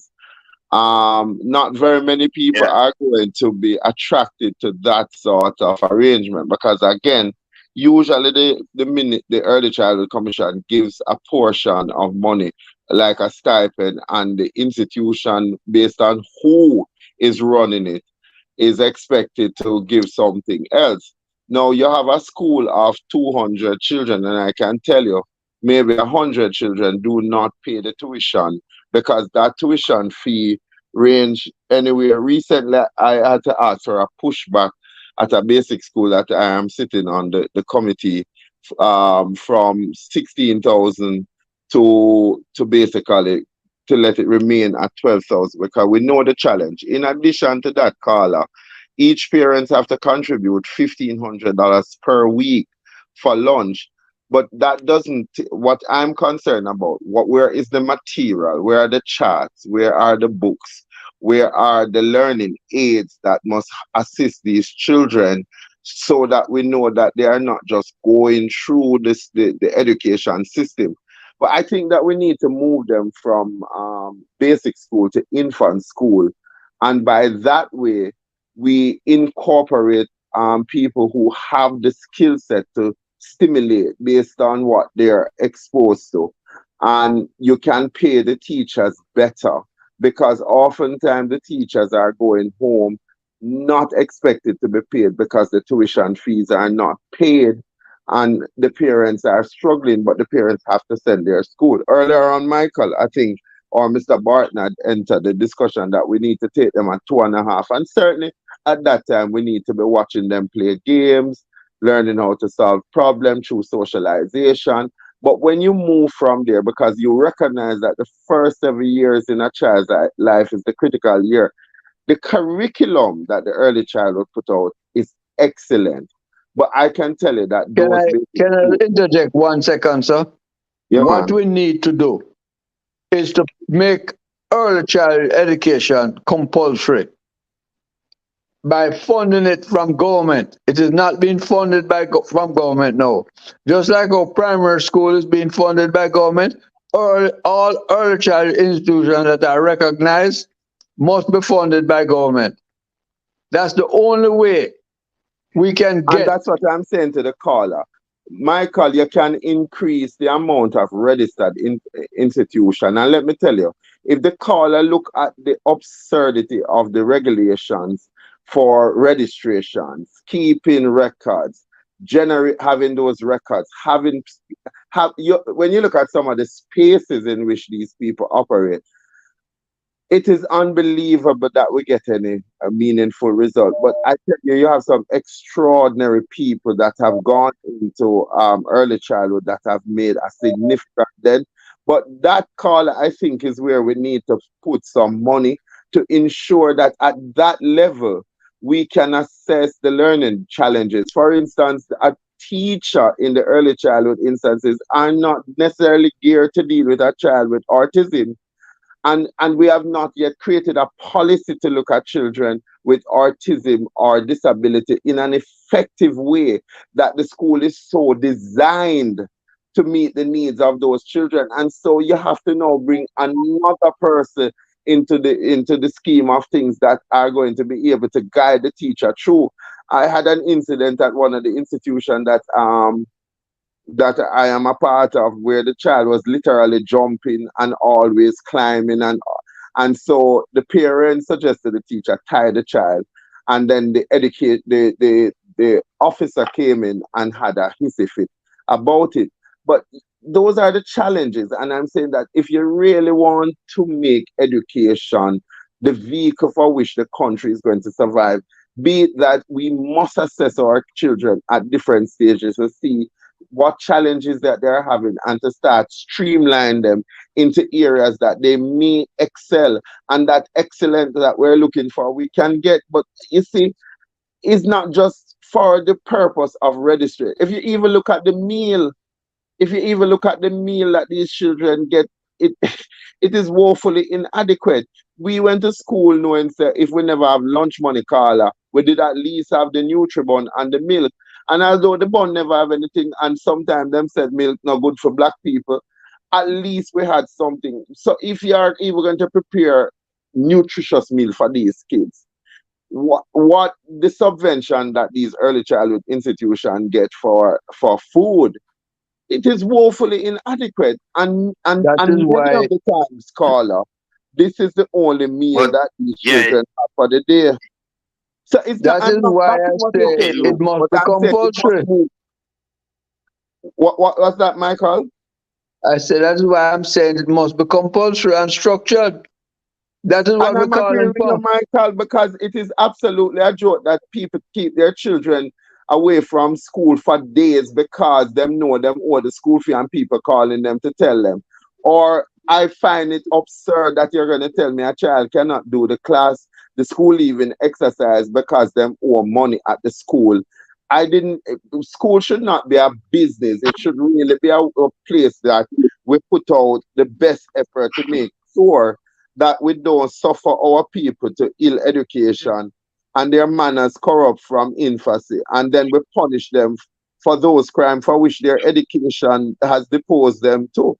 So I find it up when me hear hang them, me ask, you don't even know them. You don't even care about them. So okay, but look, I don't know if it's a worldwide thing. Mr. Jeffrey, I don't know if it's a worldwide thing. I don't know if it's a worldwide thing where they don't pay teacher, because even in England, Belgium, they don't pay teacher much. They're always striking. But what I'm saying, I agree with Mr. Williams. When Mr. Williams says supposed to be compulsion, I agree with Luke. What Luke is saying, but Luke, what I think should happen in Jamaica for those states, they should have a thing in place where the council, that's where the local government should come in, where they make the parish at the parish level deal with all those type of things, because in England it's the council in those areas deal with these schools. You know, the government send the funding and the council deal with it. at the parish level, because if you take notice, the kids in country never used to get Nutribon and those things. Because when you tell them about the meal thing that you get, they don't get it. They used to have canteen where they used to cook food and they pay for the food. Who cannot pay for it, beg free food and whatsoever. But some we who go school in Kingston fortunate more than the guys them in the country, because when I go country as a kid and see where or some of these kids used to walk to school 3-4 miles to school, and then when they go to school they have to come home for lunch when school break. So it's never easy in our time. Same way for the kids them that in the country, you know. Right. So but Carla, you know, Hold on you to me, Luke. Caller, thank you for calling. Hang up and listen to what Mr. Cooke is going to say, all right? Okay. Thank you very much. Luke, go ahead. No, Carla, you know, say when my mother in the 70s had to take us from Kingston to and we went to Westmoreland. I went to St. Leonard primary for 2 years. And one of the things I did always like with what I saw at St. Leonard, which I think that is unfortunate that we always like to throw away the baby with the bathwater, is that they had the farm that the children from lower school and upper school had to do. And that is where them basically used to pull our vegetation, the yam and the banana that we used to eat. So although them never had Nutribon, they had bulgur, because I remember that there was one day. And there was a day, like on a Friday, they would give us a bag of milk powder and bulgur. And let me tell you, it saved us, and it was more nutritious than the rice that our kids are eating right now. And so I think education should be like quasi-government. It should be government funded with a contribution from the private sector and the international community, if we really mean that we want to structure Jamaica. Because Jeffrey, they keep on saying at the private sector level there are jobs, but Jamaicans can't hold those jobs because you know, we don't have the we don't have the people with the qualification. But what they never say as a continuation to that statement, Jamaica is such an unbearable space to live in nowadays that the first thing one thinks that for the safety of their family, once them get the education, they're going to move out of Jamaica. So we need to look at that in terms of how security is a big factor. And it has to go back to the community level where it's collective security for surety. We define in our spaces what it is that we want to see. And we use what we're seeing now to say, is this the best of Jamaica? And people reason that out. And it works. Gated communities are not going to be the solution. More people getting guns are not going to be the solution. Jamaicans have to go back to the drawing board. Yes. You know, a calling earlier on, I was talking about the Prime Minister. Look like he recruiting people from the she didn't say that, I'm saying it, from the schools. And she made a point, you know, where, in other words, I think what she's trying to say to us, that the PM must allow the children to make a decision on their own. Louis Barton, I see you right there. We're going to switch gear. We're going to switch gear to something that I think you all want to see. And I want your views on what I'm going to play now. What is your views on this? Because they're saying that, you know, these financial companies say that Jamaica is doing well. Listen to this. The details. The respected British business newspaper, the Financial Times of London, FT, says Jamaica could teach the USA a lesson in debt management. FT made the argument in an article. Hold on for me. The details. The respected British business newspaper, the Financial Times of London, FT, says Jamaica could teach the USA a lesson in debt management. FT made the argument in an article last week. It hailed Jamaica as an underappreciated model for economic reform. Siobhan Campbell tells us more.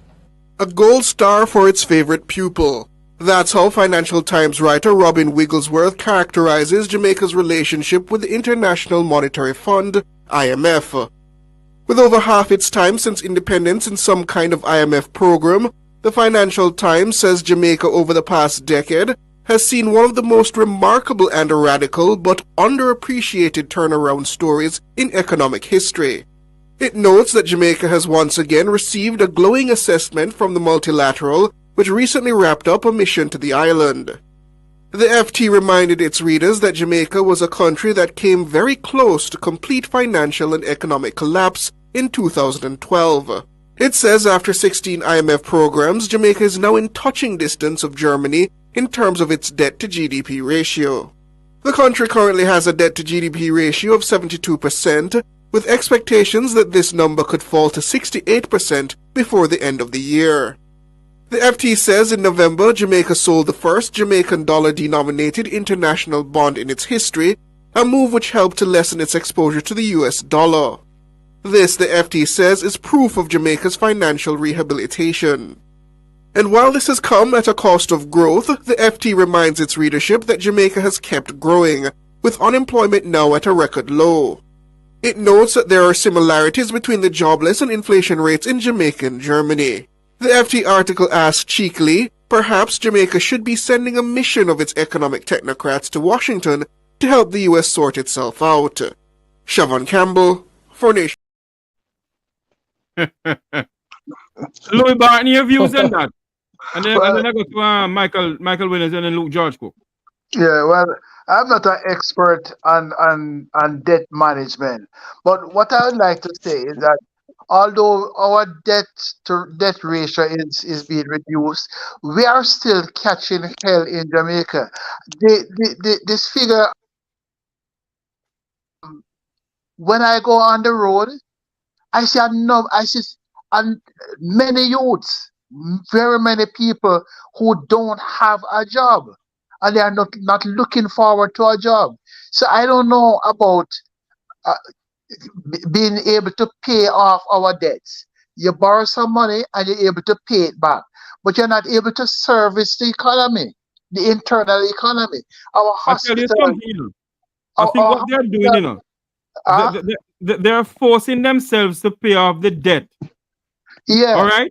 But they are not servicing the people in the country. Right. Our roads are not taken care of. Hold on for me, Louis. Louis, hold on for me. Sir Williams, you may have to go out and come back in since you can't hear me, Sir Williams. You can't hear me? I can hear you loud and clear, but you look like you can't hear me. Yeah, you are very low, and I turn up my phone to the highest, and I still can't hear. All right, go out and come back in. What do you mean by? Disconnect. You mean come off? Yeah, come off and come back in. Okay, all right. All right. Yeah, Jeffrey. Yes, go ahead. As I was saying, our service economy, the hospitals are in terrible shape.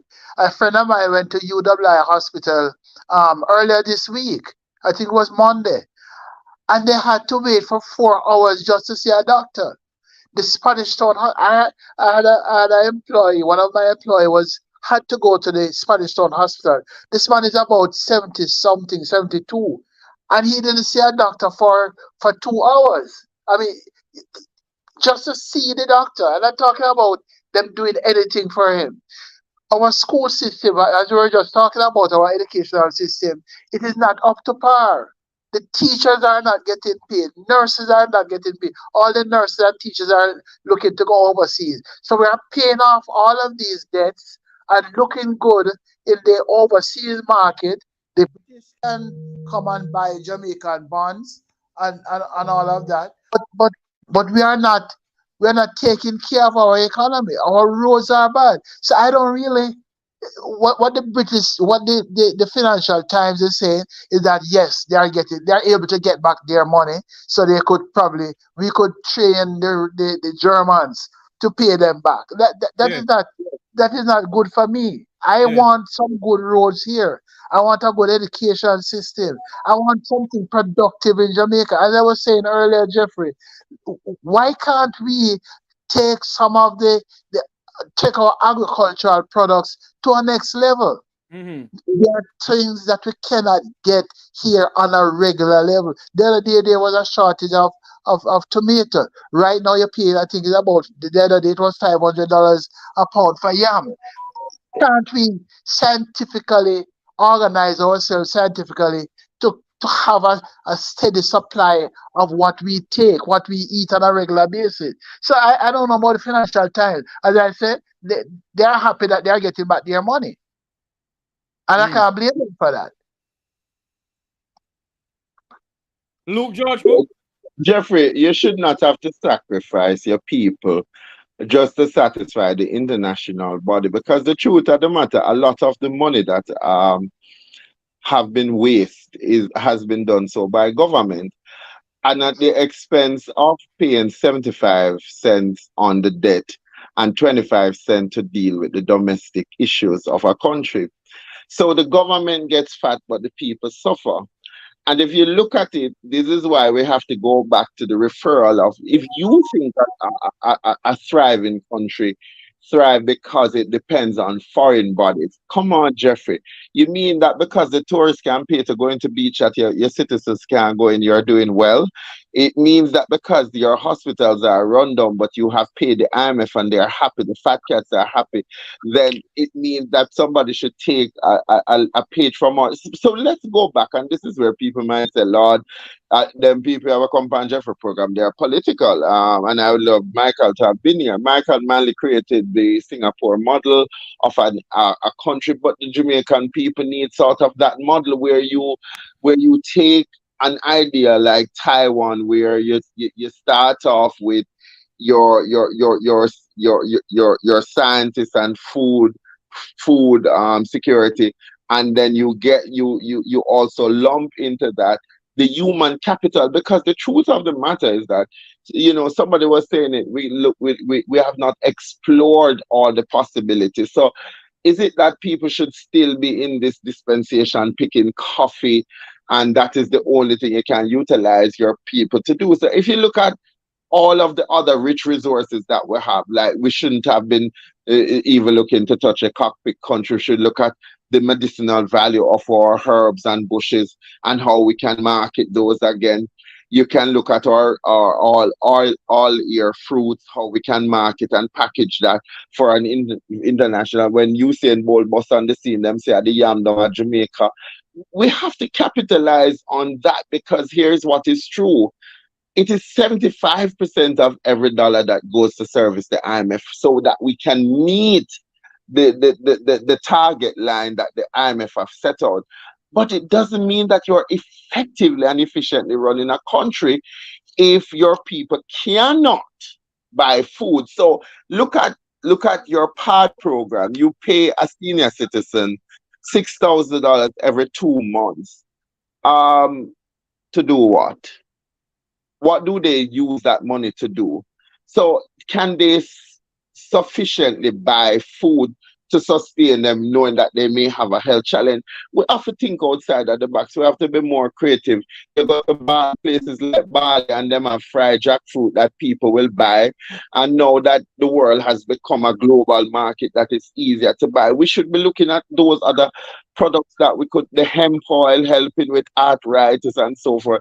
The revenue coming from that, everybody could plant some hemp plant and you get US dollars, because everything in Jamaica is quoted in US dollars. That is the next horrific tragedy of living in a country that there are too many pirates of the Caribbean running the country and not very people. So you talk about university, him lucky him wait for 4 hours. There are people who are there for 24 hours and them hardly can see a doctor. It's like you're in Bosnia and Gobin when you're in the university hospital waiting room, when you say how the place is just so choked up because we have not. But yes, them have ideas to improve it. But the truth of the matter, who can afford the service of the university hospital to pay their $3,000 and $2,000 for the visit every time they go to the clinic? And you go to KPH now where it's a total devastation. You and the cockroach and the rats have to share the space. And that's the best that you can do for your people. So we can listen to the financial time. Their reality and ours. You're looking at it from a macro perspective, but you're not looking at it from a micro perspective that affects profoundly how the citizens of your country are able to survive. So we can stop beg people a foreign bread for eat. So you listen to that, brother, And you Yeah, just know, so somebody I get a nice little piece of change to write a good article. yeah, it seems so because I'm wondering when you have this money that comes to us, right? We cannot use it to develop anything. We cannot improve how our energy input. We're still using oil or the fossil fuel at a rate that won't increase production in Jamaica. I am at a point now where I'm saying we have the bauxite. Why can't we bring in nuclear energy to produce the aluminum that we can sell overseas? Why do we still have to sell our bauxite, our raw dirt overseas when we can employ it here? And that have to do with education. Now, for me, it's instead of paying so much money to the overseas to pay off our debts, why not use a part of it to train our people so that they can know how to manage nuclear power in Jamaica, or to increase the benefits that we can get from education. And I'm quite sure there are other minerals that we can do research on in Jamaica. There was a time when somebody talked about um that energy that almost everybody using now. I forget the name, but it's supposed to be coming from bauxite land. Um, why can't we do some more studies on that to find out what is it really about? But by doing the study, we are increasing the educational level, the scientific educational level of our Jamaica, the technical education in Jamaica. If we don't increase that, if we don't start to create things, then we're just spreading a bed for the rest of our life. We'll be training people to spread bed. We But need to get education to a different level, and therefore we need to spend money on to pay off our debts less or not as fast, and use that money to create a education level that can serve us. no, but Burton, look at Agree. this now. Well, Venice, I agree but with Michael, everything that has been said, right? Yeah, But there are Michael, certain before you say that, restrictions. may want you come in on this because you went out, but you're talking about us being financially wise in terms of paying international debt, but not being able to service the things that we need to get done in the country. And I also want you to look at that because what Burton was saying, look at Venezuela, who came in and was giving us gas cheaper than other places and providing scholarship for students in here. And we went against Venezuela. Now Venezuela is asking us to pay them their money. And they are now taking us to the international arbitration court, I think, Michael. And they're asking for an interest rate because of the length of time we have not paid them. Look at what we have lost. We could have been using the Venezuelan oil to do production at a cheaper rate, hence not increasing those basic service items that you need to make that your people will need to utilize in their everyday life. So it's good that you can write the country have enough bright people. Michael Williams just said he had a plan. And again, me I said to Michael, develop it as a public policy document for the Jamaican to take on the government. Share that document. Let's hear what is in there. In also to hear your response to the article that we heard that was written by the Times, but to share your ideas, not with the Maxine Henry Wilson, get the buy-in from the Jamaican people. So at least when you go in there, get the sign off to say over 400 Jamaican, both locally and abroad, have signed off on your plan. They like it, where it's going. Because if you go to government, Michael, they're not going to give you the credit. They're not going to give you that 5 minutes of fame. Listen, as far as the NDM is concerned, if any government adopt even 50% of the NDM plans, we will become irrelevant. It don't matter to me who adopt our plans, right? That's why any party that take our plans and can run with it, I'm very happy because it will benefit Jamaica. It's not not going to benefit me. It will benefit Jamaica, right? So when I talk about early childhood and I talk about making the commissioner of police independent from politicians and make them report to parliament, that is what the electoral commission does.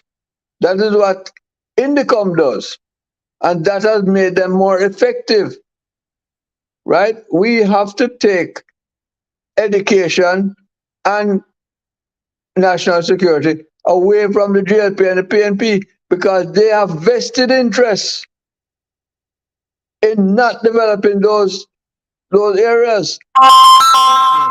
That is the problem. So we must recognize. Hold on for me. I have a call coming. Hold on for me. Caller, welcome to the program. Welcome, Sir Tavares.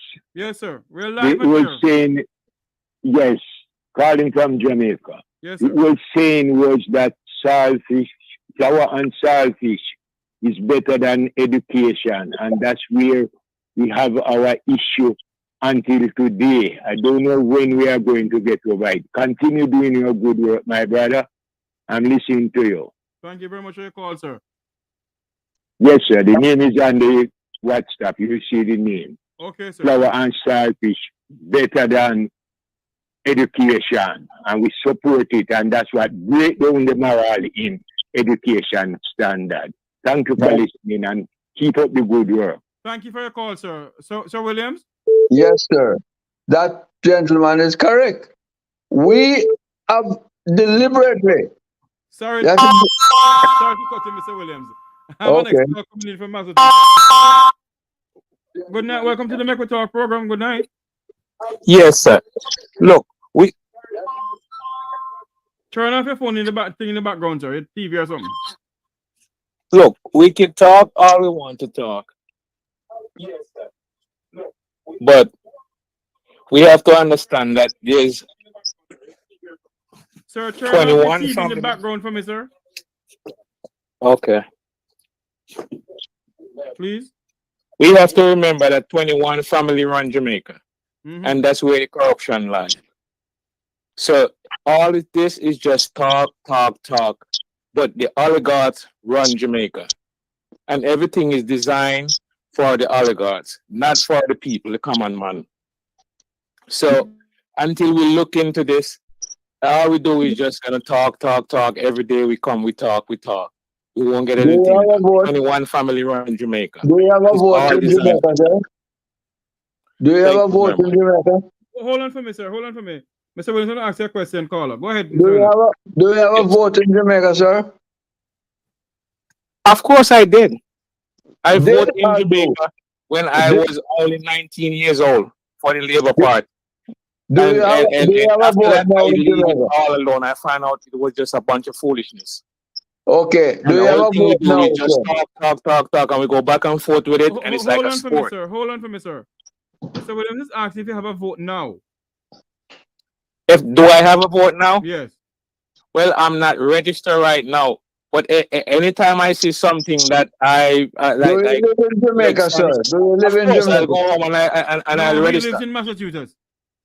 Oh, yes, I do. Massachusetts. But I have property in Jamaica. I built my house in Jamaica. Now I can't go back because the country's all messed up. I run my barber shop here for 25 years.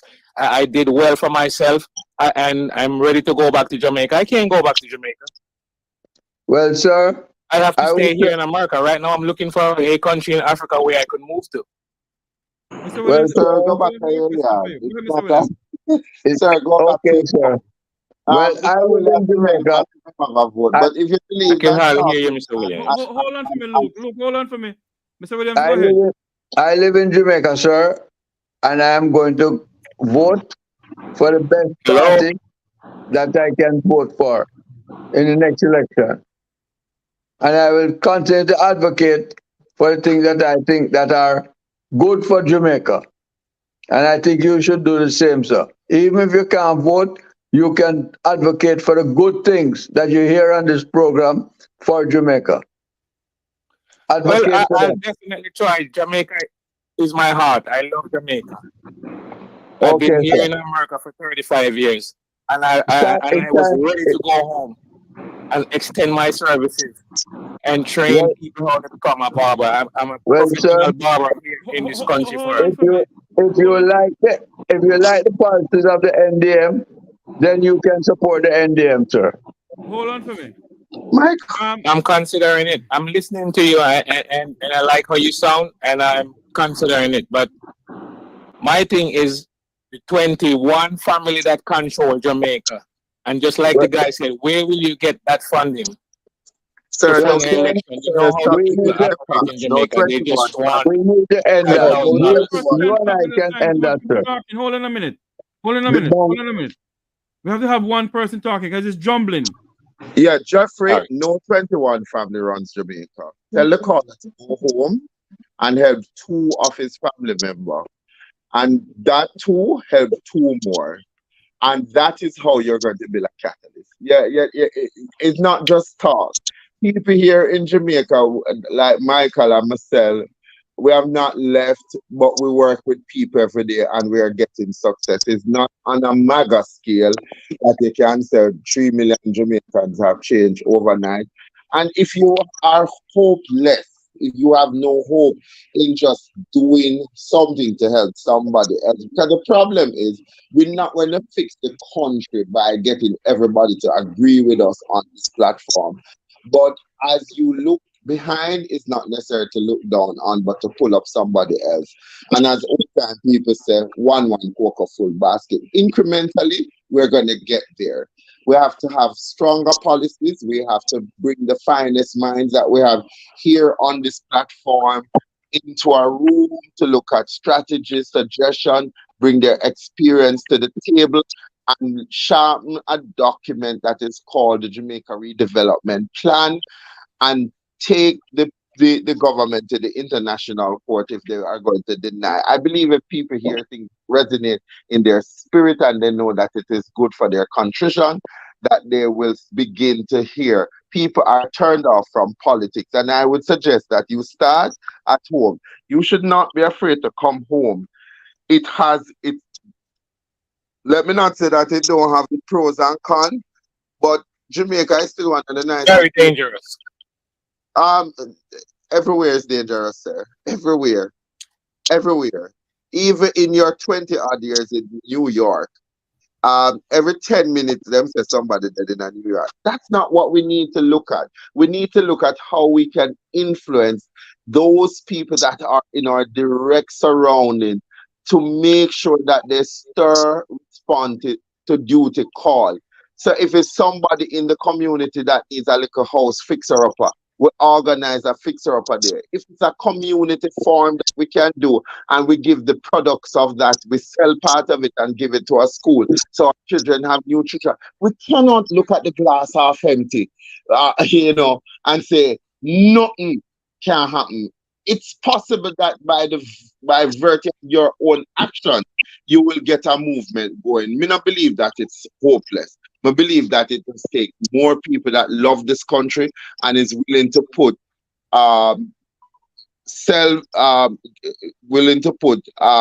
put in the work over Country first. self.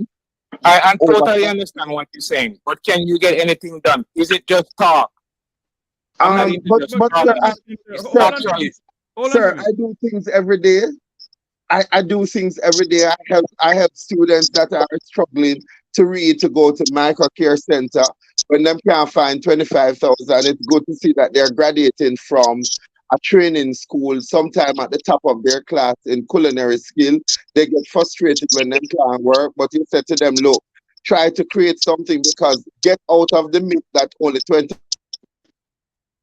Of the matter, those people need the resources to build themselves and to build their capacity. That's what we need to do. And we don't need to sit and blame the government, because it's true. Ask not what your government can do for you, but rather what you can do for your country. There are other people on this platform. I did a lot for my country. What? I did a lot for my country. I provide employment. And continue to do. And that is what we need to celebrate. You are an unsung hero of this country. We don't know you. We don't know what you're doing, but I'm sure you have seen some benefit from what you have contributed. And that is the place that we need to start from. Let me ask you a question, caller. Have you Yes. ever heard about the One Legal Defense Fund? No. Okay. Well, there's a legal defense fund put up by some Jamaicans here in the diaspora, headed by Wilfred Radigan. Well, I watched the protest. I watched the protest in Florida last week. Right. And what do you think about the protest? My thing is, like I said, if you have those strong arm guys who in control of everything. No. We won't get Hold on. You keep on saying that how much family run Jamaica. We have no proof of that, sir. There's a program on the internet. Take a look of it. It's called News to Me. Hold on for me, sir. Hold on for me, please. Hold on. You don't have no proof that 21 families run Jamaica. Neither do I. I am asking you a question now. What did you think of the Jamaicans coming together and had that protest? It looked nice and it looked nice and pretty, and it looked good. Yes. And it seemed like it's gonna provide hope. But like I said, at the end of the day, can you get anything done? Then why are you being so negative? It's not being negative, just being realistic. Yeah, but realistic being certain that you shouldn't even be on this program because you have already concluded that nothing can be done for Jamaica. Hell shall be our portion. But if Jamaica go down, you go down because you're first a Jamaican before you're a citizen of any other country. As again, I'm saying, without us going back on without us going back on the way you want to put it. You can. Like I said, there's a whole bunch of gibberish, and you can talk all you want, but at the end of the day, can you get anything done? Thank you for calling, caller. Yeah. Thank you. Chatting nonsense on my ears. No, look here, Jeffrey. I don't think the gentleman is of two opinions. He has done some regarded as nonsense. I understand his again. It's not Jeffrey. We are schooled on this myth that there are 21 ruling families. And so when Portia Simpson, who came from the bowel of the poor, became prime minister, she broke the glass ceiling. Jeffrey, people need to say hope. I think the gentleman is saying that he would like to be inspired to see hope. And that is why I think on one of your shows, I think what you need to dedicate a show to is basically what people are doing in small corners in Jamaica that are profoundly helping other people, that is not centrally based on government, so that you open the eyes of Jamaicans to understand that we are not all sitting down here folding our hand waiting for the coming of the Messiah. But he has come from an era where he buy into the concept that nothing can be done but him build a house in Jamaica. That's not a man who has did not take a calculated risk. That's a man that is still hopeful. And so I don't think he's being negative. I think you need to show him, Jeffrey, that there are ordinary people like Michelle Guthrie and Michael Williams that is on your program, and many others, Miss B, Nadia on your program, Jeffrey Tavares, that are still doing things. Him can go support him high school alpha mater, sponsor one picnic. We must not look at it as if it is all it done. We must look at it for what is possible and know that whatever we do echoes in eternity and can make a difference.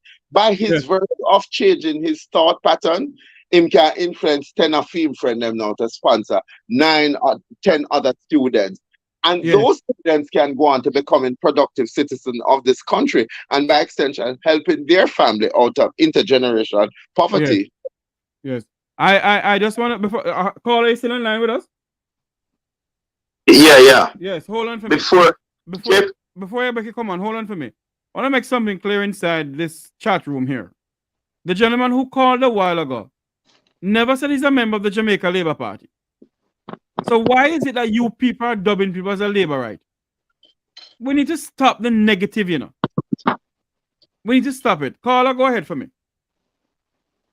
Yeah, Luke, I'm so proud of what you just said, Luke. I'm so proud because I appreciate everything that you said a while ago. I was telling some of my friends them up here, you know, when me up here, me say, why you going to me say, we up here criticizing the Chinese. How much are we going down there to do our business? I said that I have 6 rubbish truck at Jamaica and a look. And I said that can help person. School during the Diaspora Cup season. I send things down there from my whole school and in the Manning Cup and school that my family go to in the country. This thing we say, we gonna stand up and say China taking over. How much are we going down there to open our business? How much are we going there to do this? I appreciate what you just said, look, and if I only hope a lot of person, that's why I send Jeffrey show all over England and them places to people, you know. I send it, that's them, and tell them, say, just like and share it. That's why I do it, you know, because I like to hear. Yeah, I tell man, tell them to subscribe. I say that all the time to them, subscribe. But I'm say, cause right now, 11 of them over there watching it because that's what they're watching. And then when they call me, I say, look, I'm so proud of what you just said. I tell people this all the time. What we can do, don't stand aside and say this and whatsoever. Do what we can do. If you cannot, me say maybe you can't buy a truck like me, but you can do. You might see a most come from a community, no family where struggle, help those kids to go to school and them thing there. These is things we need to do and stop talking foolishness. People talking about crime. You say the best thing to the man. More people dying in New York where we live right now. By minute. These is things we have to put to them. Yes. And stop talking rubbish. Yes. I know. So, right, yeah, so Jeffrey, as we say, you should, but at least I will call you after here, Jeffrey, and talk to you. But I said, these things, I said, Luke, I applaud what you just said. Yes. I'm so proud what you just said, Luke. That's why I was texting. I applaud what you just said, man.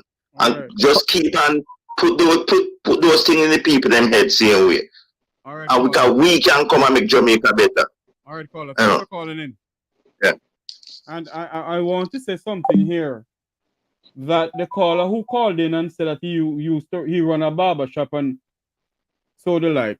You know, we're not trying to convert you into anything, you know. Okay, Mr. Barton, thank you very much for coming on.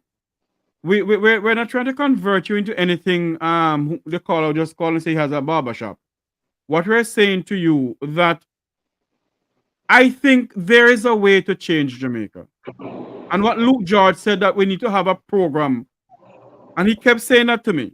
More than one time Luke have been saying this to me. And I think he and I need to sit down and formulate something that we can have a program to speak about what have the good about people, what they're doing in Jamaica. And to speak about the good of what other people are doing. Other programs that they're raising at Rattigan. They're doing good things. We all are doing good things. And, you know, the One Legal Defense Fund is something that we need to be a part of. Thank you, Jamaica TV. Thank you for telling to like, share, and subscribe to my channel. Thank you. And, you know, we can't just continue saying that there's nothing can be done about Jamaica. Something can be done. And until we take away this mindset that we die-hearted this and die-hearted that, that will never happen in this. It will never change anything in this country. Michael Williams? Oh, okay. Go ahead, Michael. Go ahead. Go ahead and eat. Well, I agree with Luke and I agree with the gentleman from Massachusetts. There are many ways that we can help Jamaica, right?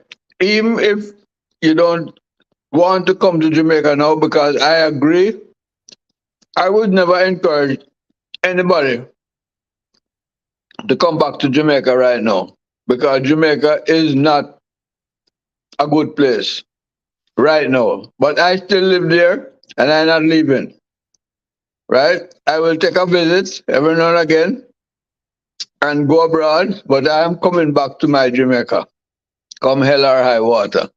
And I will continue to advocate for the things many things, as Luke said, need to be.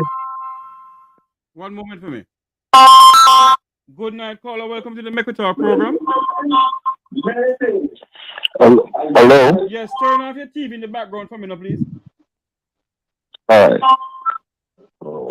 Yes, sir. You're calling from Nova Scotia, Prince Edward's Island? Yes, in Canada. In Canada. All right. I'm watching this program just for the first time, and again, good night to all. Thank you very much, sir.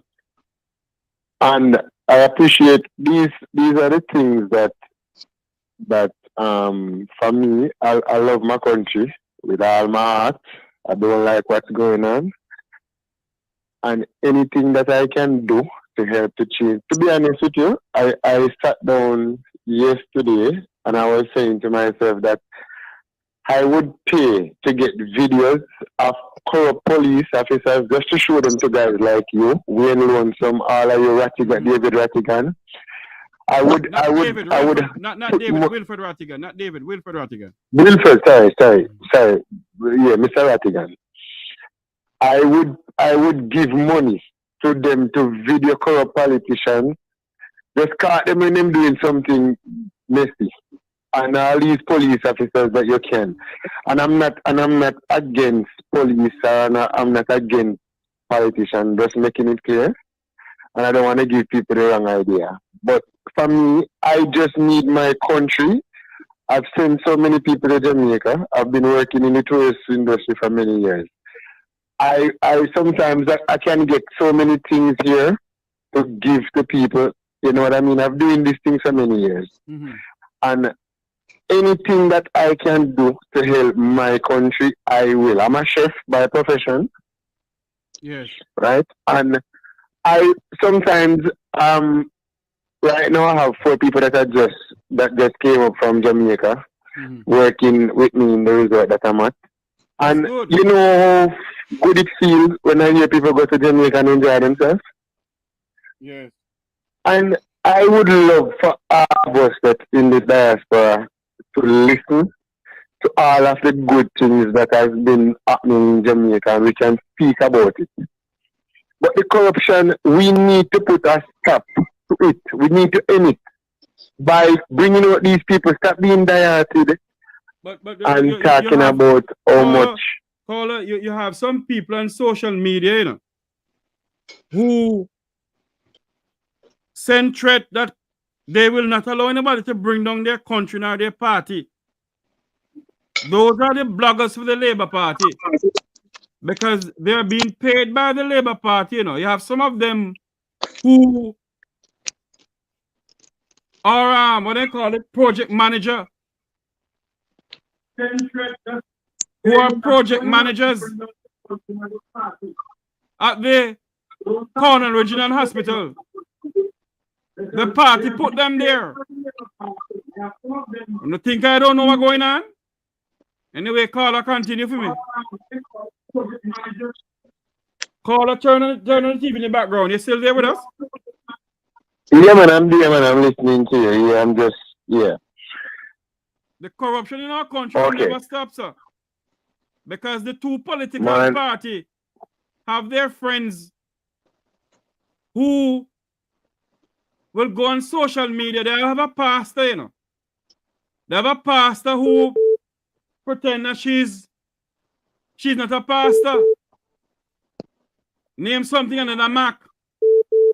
A well-known pastor from St. Anne who go on social media. She's a social media blogger for the Labour Party. You think I don't know what's going on? But these are the things that we must do. What we know, we need to just come out and talk. There's a lot more to be talked about, you know, sir, but not tonight. Yeah, man, we need to come out and just tell people what's going on and educate them.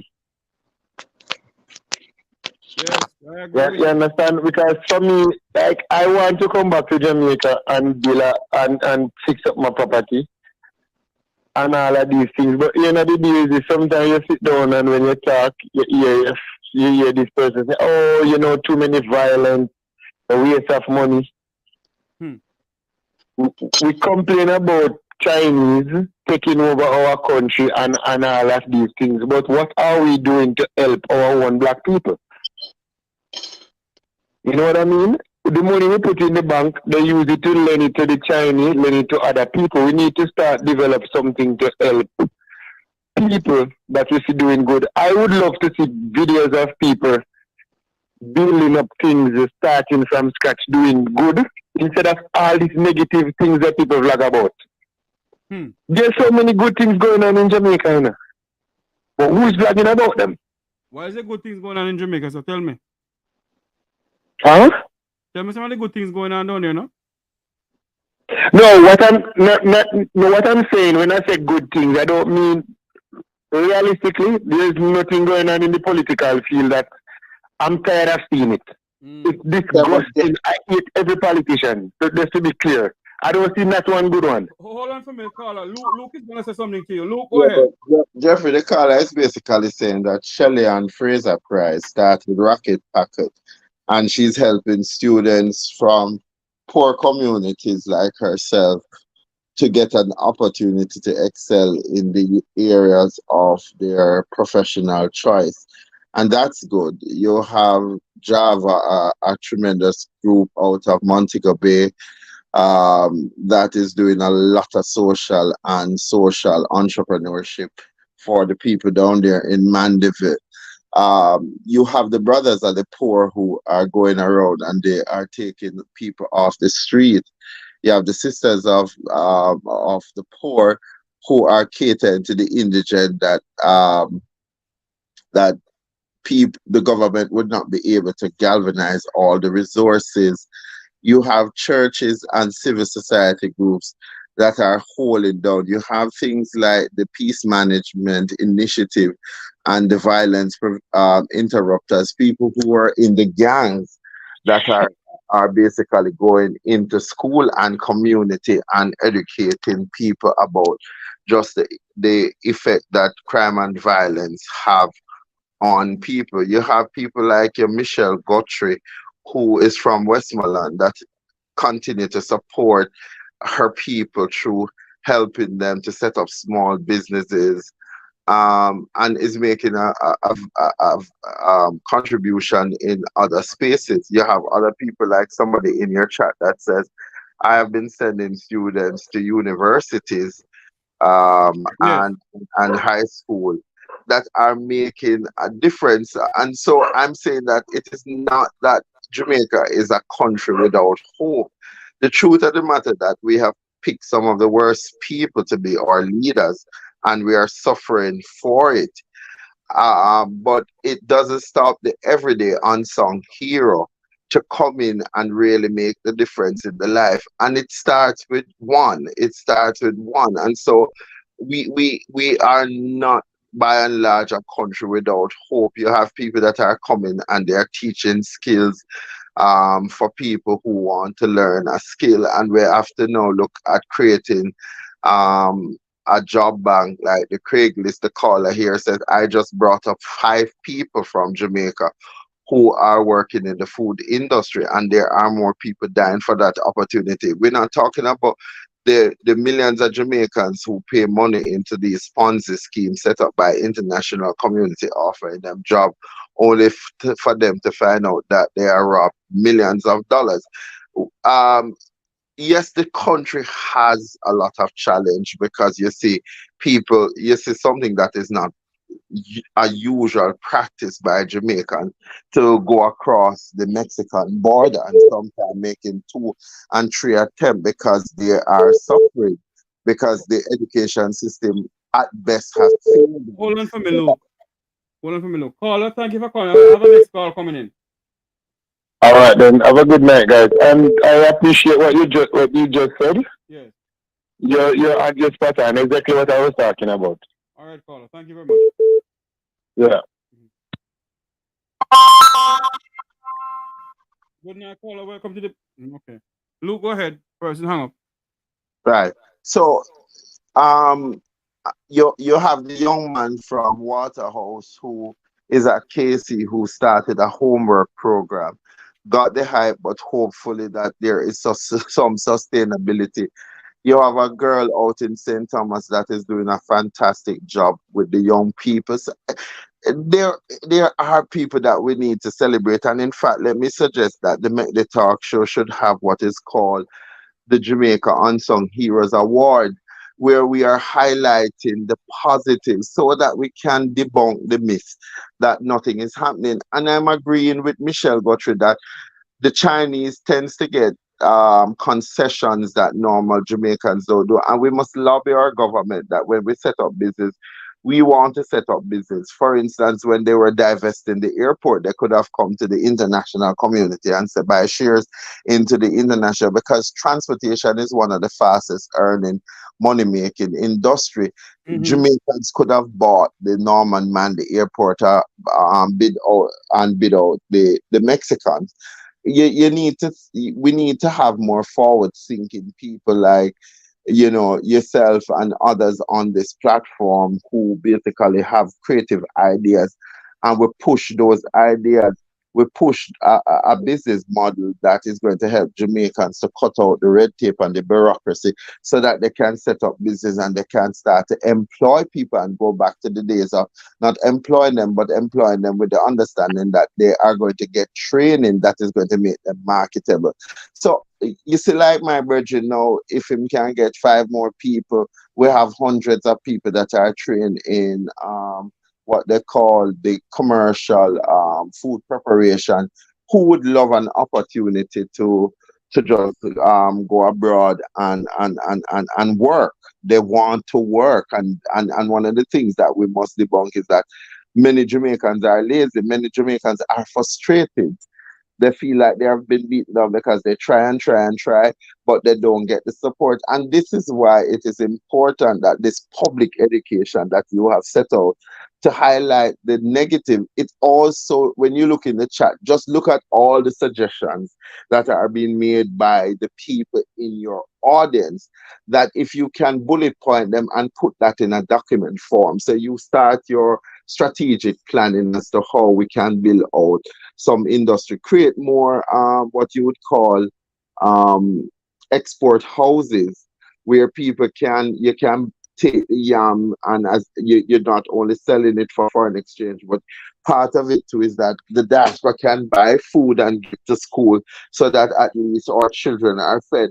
There is so much that we can do, and we can explore it. We can explore it in another. Yes. The question must be asked though, Luke, George Cooke and Michael Williams. Michael Williams said something earlier on that Jamaica has been run by these 2 political dynasties from 1945 until now.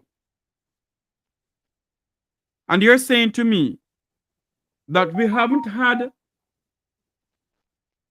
a food bank or had a discussion on food security. Every year there's a drought in Jamaica, and every year there's a drought in St. Elizabeth. And you think that the 2 political parties since 1962 would do something to assist the people of our country when they come on to food? We import them more than how we export. And yet the people of St. Elizabeth have their crops cannot be sold. Yeah, but Jeffrey, here's what is true. We have a platform here, and we just need to look at where the outlets are, because this is one of the reasons why you created this platform.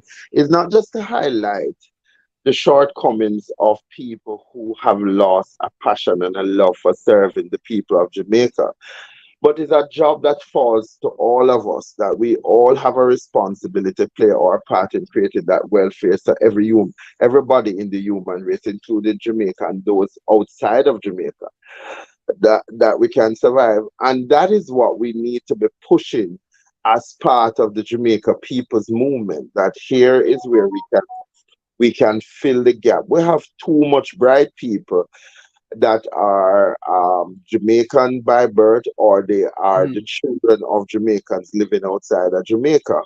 have we galvanized the strength of those people?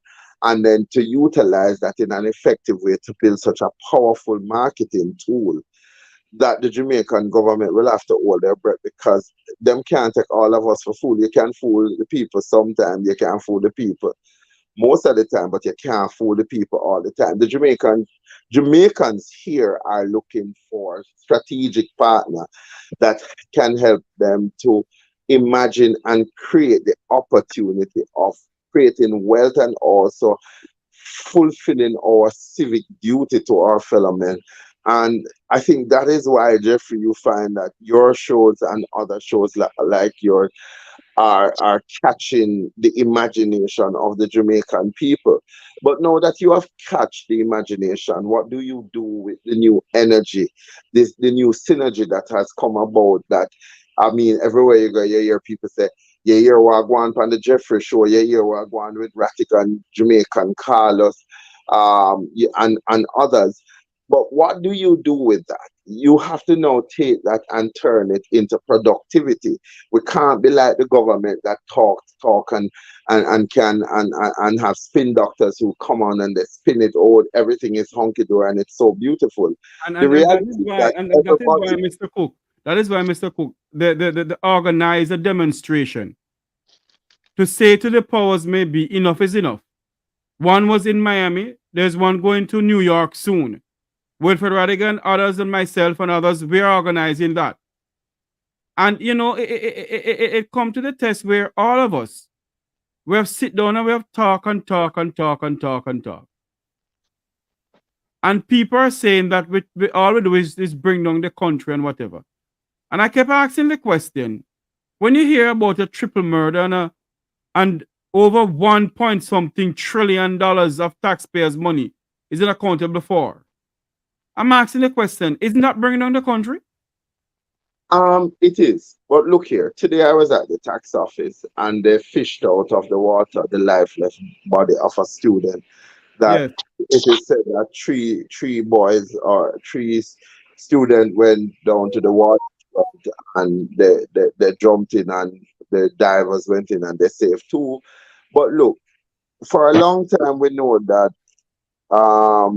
for a long time we know that there is a high level of truancy happening in our school and that children are at the waterfront. I was at the Kingston Central one evening when a patrol group of police took up at least 8 students and was calling their parents.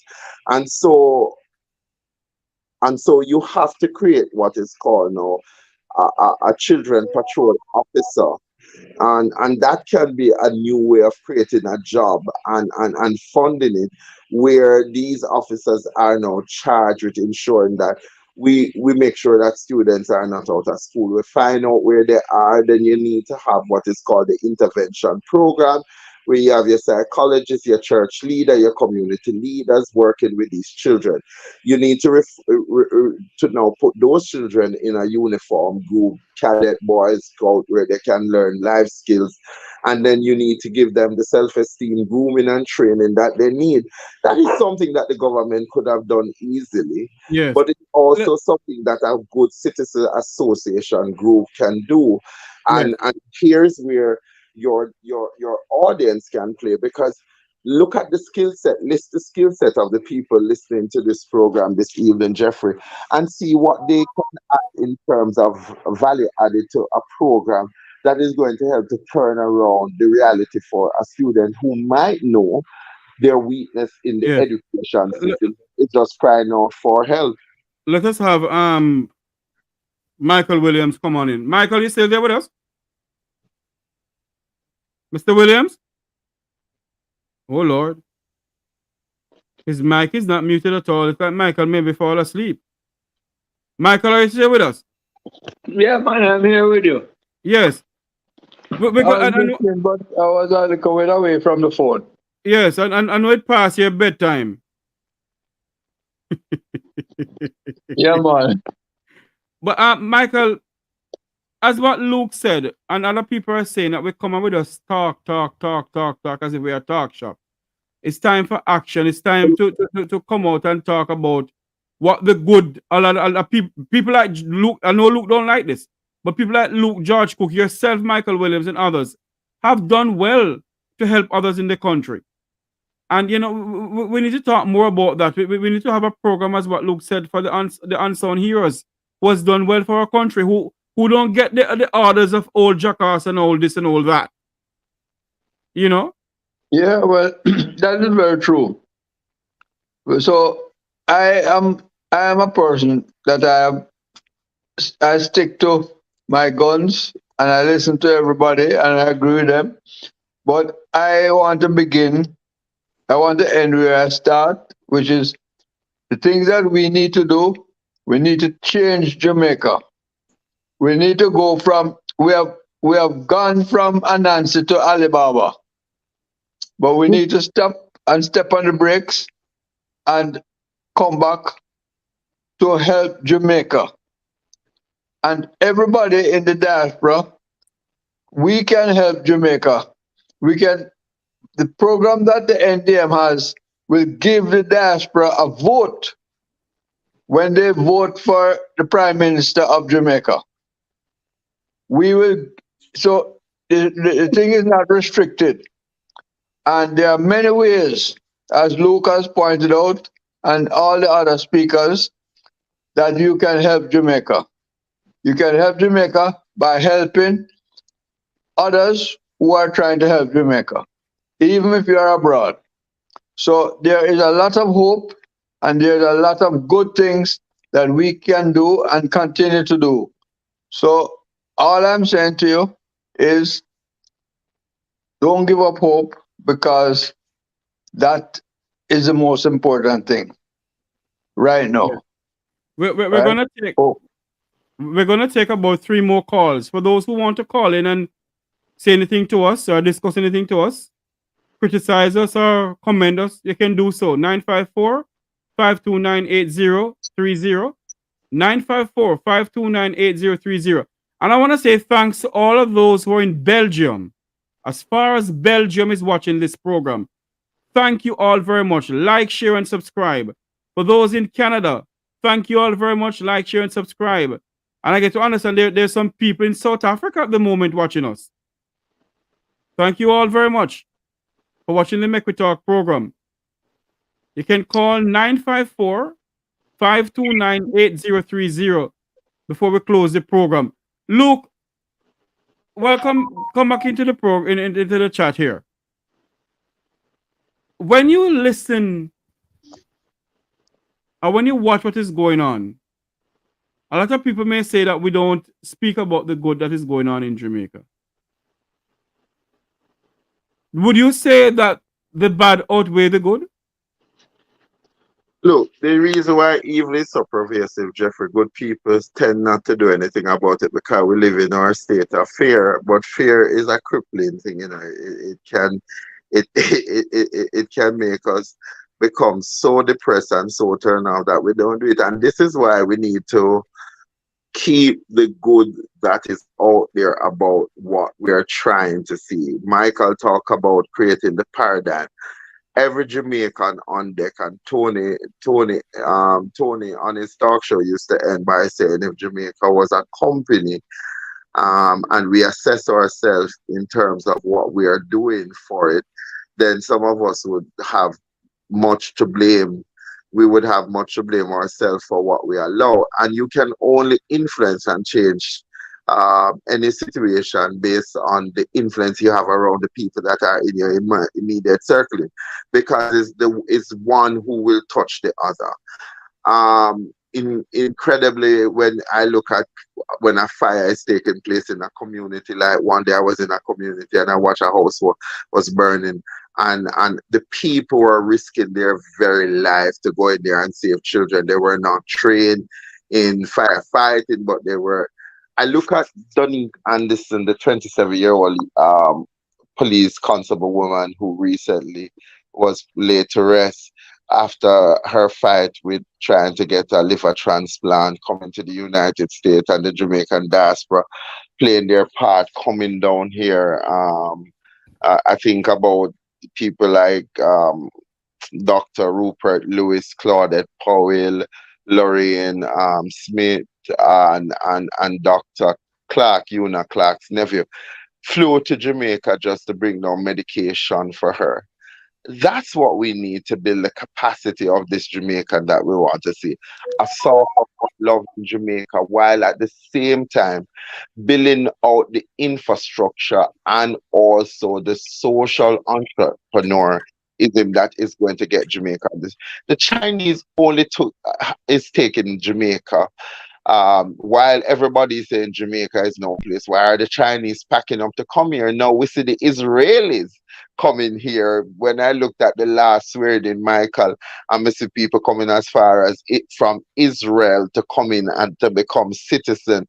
People from Uganda, people. But you see, we're doing the same thing that some of these capital country did by we're taking the brightest and best. And sometimes I hear that some of these Chinese who come, they might have committed some crime in their countries and they're getting primary land. When you go, Michael, up to Dallas Castle, right up there in St. Andrew, and you look at the Chinese houses that are erected up there, how they are able to utilize the water from the river and their beautiful landscape and that. The possibilities are endless, but the creativity and the imagination and the strategy and the synergy that needs to now show Jamaica on its best display and what is possible. It's there, Michael. It's there, Jeffrey. It's their audience. But we need to have the Jamaica movement look back on what Michael talked about in that creative manifesto. That is going to be the Jamaica development plan, because the Vision 2030 has not resonated with the people. Jeffrey, is because we're not protecting the authentic produce of Jamaica. If you look at it, the reggae music is now going to the Chinese, the Chinese, because we don't have the constitutional law. You're looking at protecting the rights of the original creation of the music. And for me, Mark Golden have Trenchtown down there where the tourists are paying $50 a night to have a Trenchtown experience, where they bring down these reggae artists, then put up big fence in the hotel. People pay to go in there to have that real, authentic Jamaican experience. While you have the Trenchtown community that Beyonce and Jay-Z came the other day, they shot a video here. So while we're downplaying that there are things that are happening at the community level, and certainly in different parts of the country. And I'm agreeing with you, Jeffrey, that a Jamaican government that has a heart for the people should have done better for the craft vendors. The craft vendors are out there, and when you look, Fern Gully, the new highway, not many people are going through Fern Gully, but we didn't build into the design that we should have our craft vendors right there. We should have busload of people who the tourists will agree to allow to go out and to purchase and to have that real authentic Jamaican experience. And people want that. You look at the creation of ecotourism, that is not big on the Minister of Tourism book, but people just wanting to come. I've had people who have come to Jamaica and said, I just want to go into a community and have that experience. And we organize the local, provide housing for them, and to provide security to wash and cook for them, and lasting friendships. Some have developed in relationship, not exploiting people, but people come in and have that real experience. That's what we are. Jamaicans, by and large, are extremely good people. What we're seeing is as a result of the unmet need of our people and the failure to believe that government, the present administration and successful government. And that is why you need to move it. The discussion needs to be moved from government. It must now be refocused on what the people are doing. So as you highlight the success of people in Jamaica that are doing tremendous amount of work in their community, that are not being paid, that are not recognized, you are adding value. And that's what we need to do. I'm agreeing with Michael. We need to add value. We need to look at education program. We need to know where children can go to be assessed. We need to know what is available for children with learning disabilities. We need to teach our people about financial management, that it don't have to be that you have to have $1 million, but you can start out with $50,000. We need to put in $1,000 for each child's education, that you have that insurance that you can take out and you can support your children to get a good education. We need to have our health expert help us to design, because we still don't have all of the machines, or we have appreciated some of the science and the research that have gone in other spaces. I have two doctors, a doctor and a medical technologist, that are revolutionizing this in Jamaica. One was born in Jamaica, one was born to Jamaican parents. We have too much assets to be so poor. We are too rich to be so poor. We are too innovative to be the Caribbean. I have a call coming in, Luke. We need to do other things that are choking us, Jeffrey. We need to look at renewable energy. We need to look. Luke, I have a call. Sorry, I have a call. Go ahead, caller. Welcome to the program. Welcome. Good evening, sir. I'm here. I'm listening to you guys, you see. And it seems like we have five political parties in Jamaica, right? Mm. And everybody want to be prime minister. Are we gonna have 5 prime ministers at the same time? Right, everybody, you have Up Jamaica, UIC, NDM, PMP, JLP. Are we gonna have 5 parties at the same time? So the only one who I really believe into right now is for us to work with Mr. Vatican, Up Jamaica, right? If we can work with him and try. Hold on for me. You're saying Mr. Vatican is a part of Up Jamaica, that's what you said? No, what I'm saying, the only person I believe into right now is Mr. Vatican. Right. So what all these parties trying to do, we're supposed to try to work with Mr. Vatican, so we can throw the dirty people out of it. But Mr. Vatican don't have a party, sir. I know, sir, but he have the one legal defense fund. Yes, as I'm saying, sir. Right. If we can work with that, and we can clean out all the corruption out of Jamaica, then we try to see if we can pick some. Because remember, UIC came about a year ago, and everybody was a UIC, and all he was a damn crook, right? NDM was there, was Bruce first, and look what Bruce ended back. Sir, hold on for me. The views expressed on this program and the views of the host, or the co-host, or the producers of this program. The views are the views of the callers. Yeah, but Jeffrey, NDM came. Jeffrey, sir, we have Bruce there, look where he went, right? From the JLP party. Hold on for me. What are you saying? Sir, while I understand where the caller is, he sees Rattigan as the icon of bringing cleaning the house, and that is what Rattigan role might have to be in this. While the grass is growing, the ask can't stop, and you need to think outside of the One Jamaica Legal Fund and any individual. It has to be a collective will of the Jamaican people, both home and abroad. That because Rattigan cannot achieve what he wants to achieve if he doesn't have the support of the Jamaican people. Because here's what is true.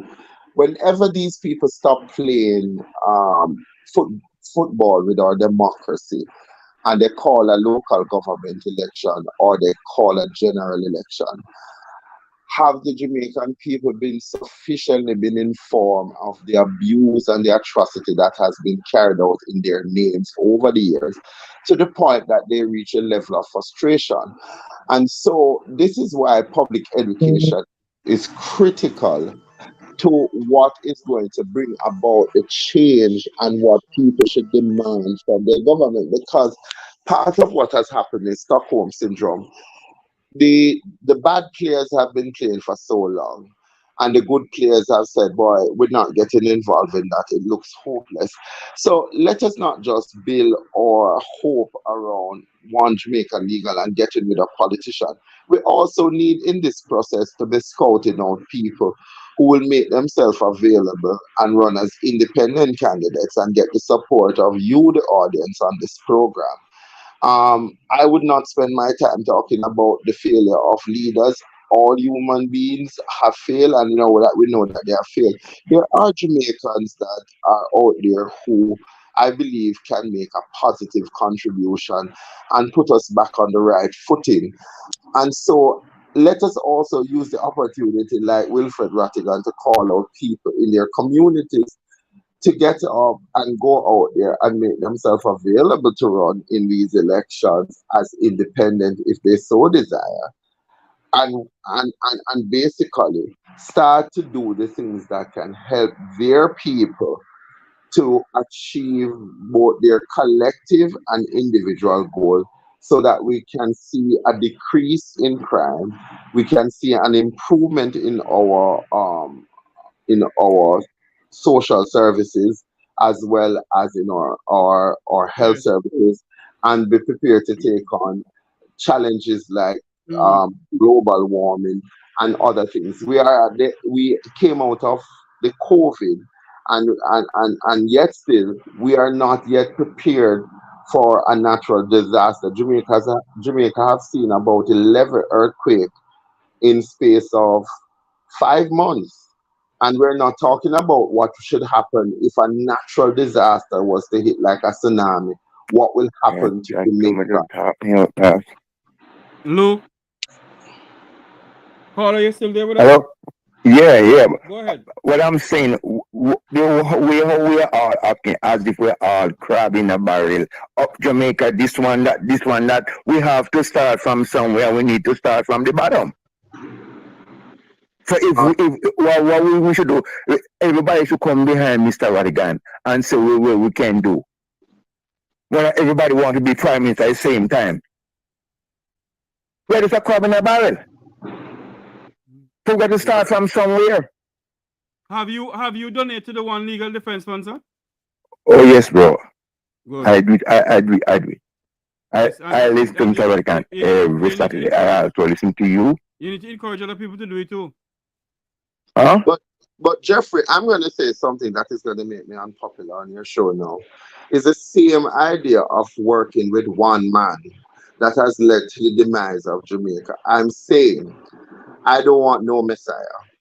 I want to do my part. I want Ratty to do his part. I want Jeffrey to do his part. I want everybody to do. One legal fund is one part. It provides Rattigan and his team to take the task of bringing the Jamaican government to court and holding them accountable. While that is happening, sir, I am no crab. I have never been a crab, or else they would have cooked me at crab service. While that is happening, there are children who are not going to school. I don't want to win the battle at the expense of losing the war. So all I'm saying is that I want other people to come and play their part. Whatever your strength is, know that we're part of a band. And we're all playing the instrument that we are best gifted to play so that Jamaica will be better off. Hats off to Rattigan. But I am not talking about five political party. I am talking about us, the Jamaican people, forming a movement and going around taking back this country brick by brick, stone by stone, community by community, village by village, going out there like the Jehovah's Witness, talking to people in the community, getting them to better understand their choices are not always going to deliver to them what they want, but we're here and that we all can do this together. Yes. Good night, caller. Welcome to the program. Good night. Is Mr. Rattigan interested in being a political figure? No. He's not. Exactly. That's what I just want to make that clear, because I know listening to this program. Hold on for me. Wilfred Rattigan have no interest. Exactly. Thank you very much. The only interest he has is to assist the people of But Jamaica. Go Jeffrey, ahead. any Jamaican who wants to come back and serve in political party who have not lost their dual citizenship, because Jamaica does recognize dual citizenship. So saying that Ratty is not interested, if he has the groundswell and he wants to go and run for MP as an independent in Waterhouse and he's prepared to do that, then he should. So, we must say, boy, might not have an interest. I Well, would. he made Luke, he made it clear, you know. Question, Go ahead. right? Mhm.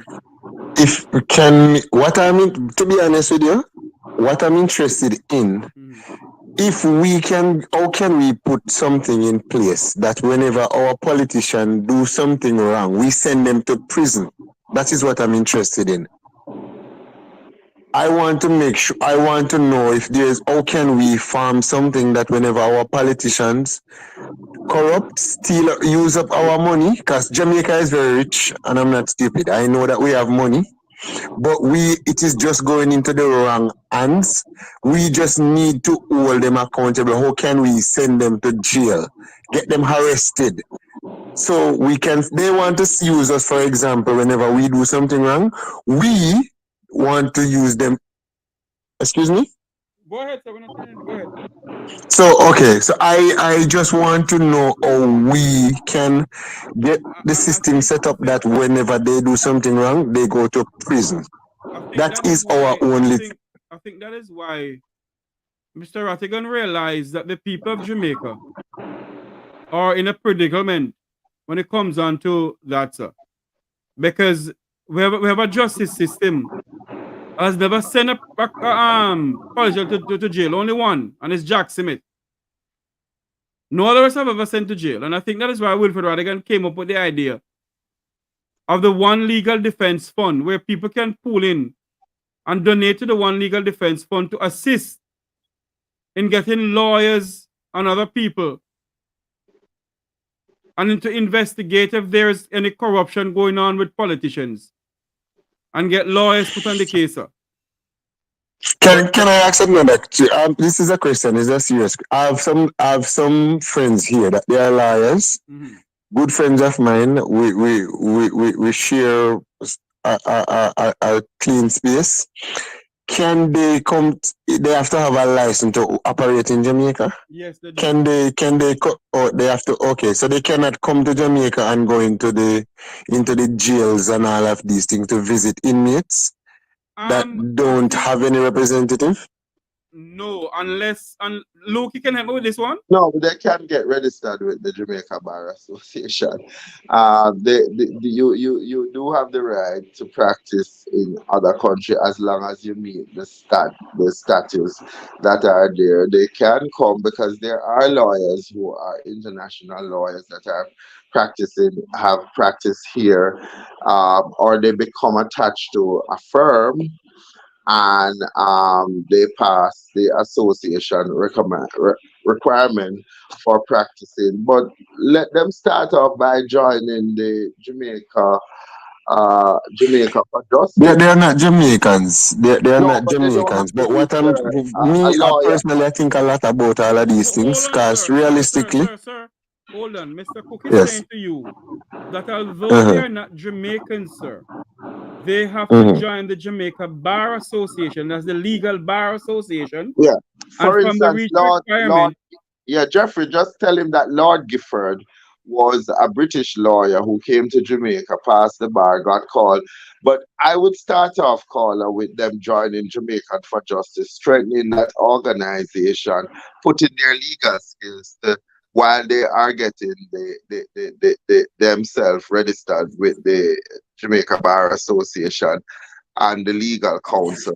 And then they can come in and form their human rights practices and help to defend some of the things. What Jamaica needs is some good constitutional lawyer in a room that can take whatever the government is purporting to be gospel and look at the constitution and see where the pitfall is. And so that is where the Jamaica One Legal Fund could be strengthened, sir, because you would have them situated in Jamaicans for Justice or if they don't want to attach themselves to that group, then form a group of their own, get themselves registered with the legal counsel and do the necessary requirements and start to do what they have to do to defend many Jamaicans who can.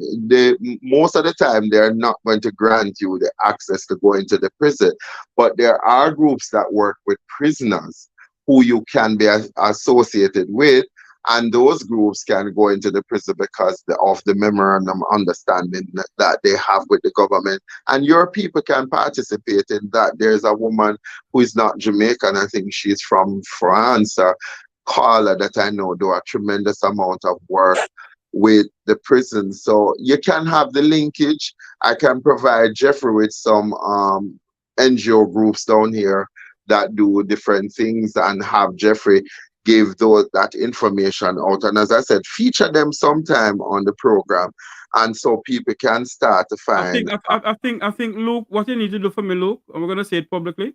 I think we need to, you and I need to sit down and talk and get some of these people in the program to speak about it. And also, I want to speak about the role of the Justice of the Peace, because a lot of Jamaicans get locked up and they don't have a lawyer. And by right, they're supposed to get a lawyer or a JP. Am I correct? Yeah, every police station is supposed to have what is called duty council directory. Here's what is true. Oftentimes the police don't inform the citizen of his or her right to duty counsel. But the Justice of the Peace must act in that regard, where it links the person incarcerated to the duty council list and provide some amount of representation at their level, because you can't, if you're not a lawyer, you can't just say, did you advise the prisoner that they have duty counsel? What is the situation? You can get the card while they're detained or they're charged, and you can pass that on to the legal aid counsel for that person to get representation at that point. So people need to be aware that they're in every police station, and it should be displayed for every citizen entering that police station to see. You can talk to duty counsel. You can look at who you might want to call, who you might want to refer your matter to.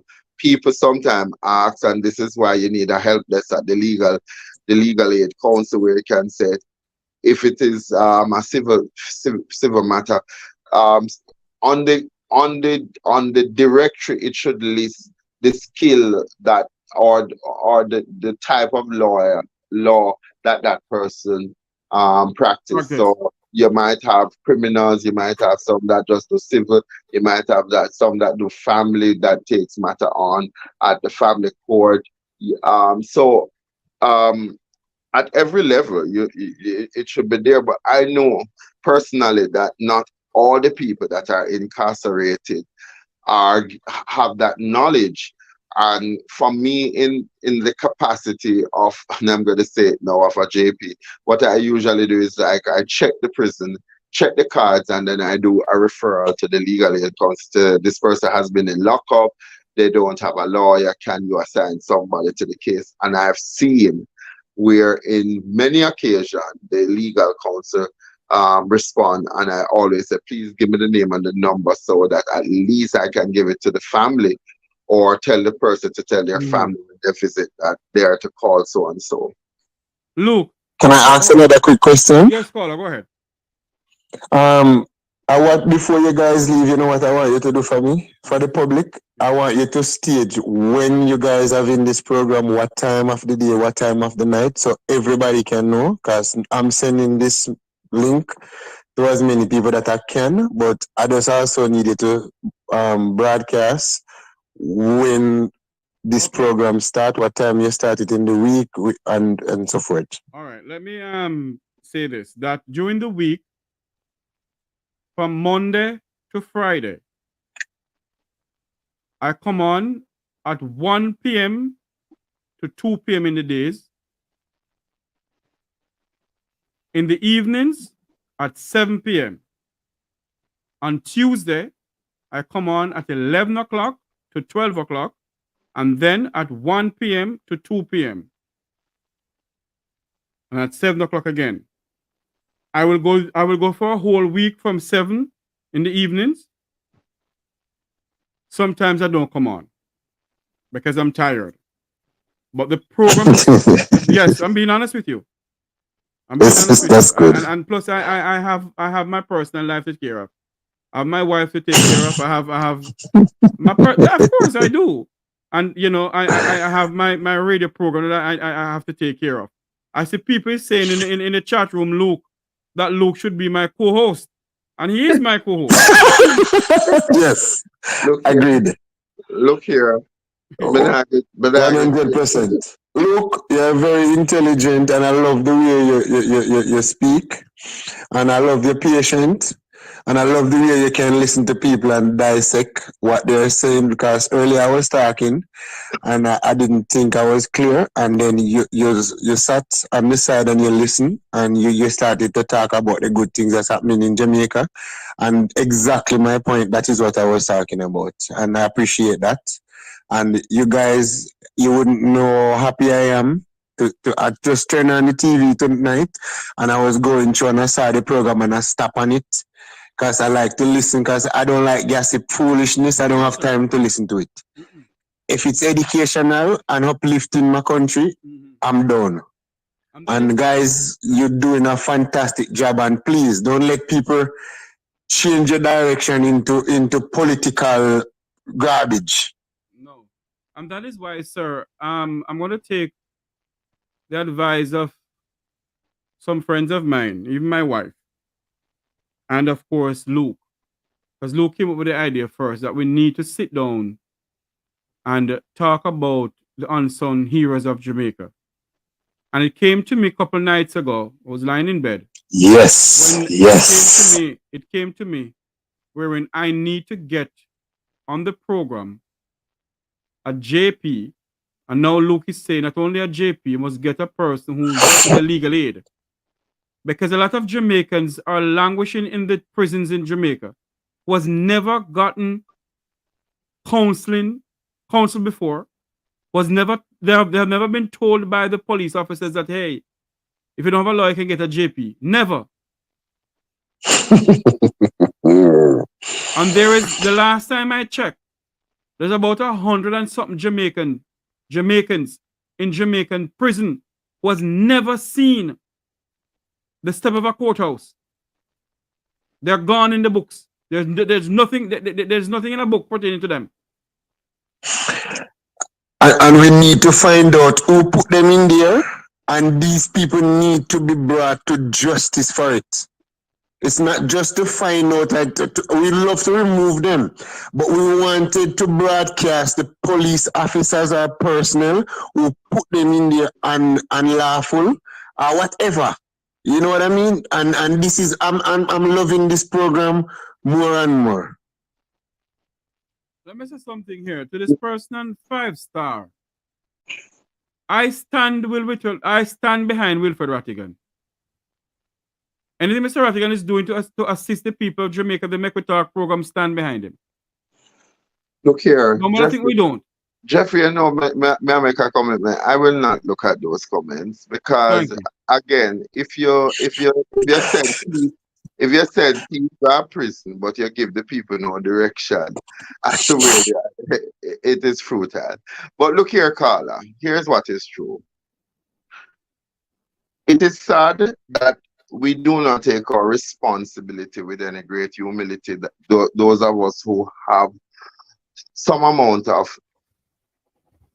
information or some level of intelligence to direct people in the path, because it is the job of JP. Because when you look at the different committees that are in the Lay Magistrate Association, one of them is prison visit. You need to visit your prison, and one of the things that we must do is hold the custos feed to the fire to ensure that if these committees are established, that they are working, because every Lay Magistrate Association and Costa should know how many people are incarcerated, should be able to tell you how many people have gotten duty counsel visiting them. So it is in poor taste that people languish. The police station that I have worked with, I have always ensured that I go in there and I ask for the list of persons that are there who have how long they have been there, and I've always asked have they seen duty counsel, the lawyer that is representing them from the duty counsel list. And as I said, I'll take the cards, I will record what I can record, and I pass it on to the legal aid counsel. But you also have other groups of people that goes there and may have interaction with the prisoners. And as many as those people going into the prisons should ask, you know, the person in incarceration, how do you feel about how you're being served by the justice system? Because these things are established and they're in our constitution that the citizen has a right to representation. And again, this is one of the things why I'm saying that more people need to look back at Jamaica for justice and see how we can lend our support to that organization. Because part of what is killing the Jamaican local group is that you have people with very, very good intention, love this country, but oftentimes have to be dip into their own pocket to fund the things that they're doing. And this is why I'm saying that as we highlight, let us support the One Defense Fund, clean out the teeth. But while we're cleaning out coming up through our youth leadership programs, through our community innovation and program, through our best community practice program, to understand the importance of why we need to take care of the space and our people, and our country will be better off as a result of that. No man is an island. Give me one sec. Is it possible? Is it possible for you to get in touch with, like, we know that we have good police officers and we have good politicians. Some politicians are okay. Right? Is it possible for you to form an organization with some good police officers that can give you more information about prisoners that are in prison? Like the other day, I heard of one that was in there for so many years and then he was released without even charge. Is it possible for you to get those numbers of people that are in, because there's more people in there like that? Is it possible for you to get the name of analysts of these people that they show in there to rotten or whatever, and bring them out? All right, so here's what I'm going to say to you. We have been pushing the idea with what you call what is called the community relation arm of the police. And what it does is that you have in every community under the model of the SEC, you have what is called a community committee.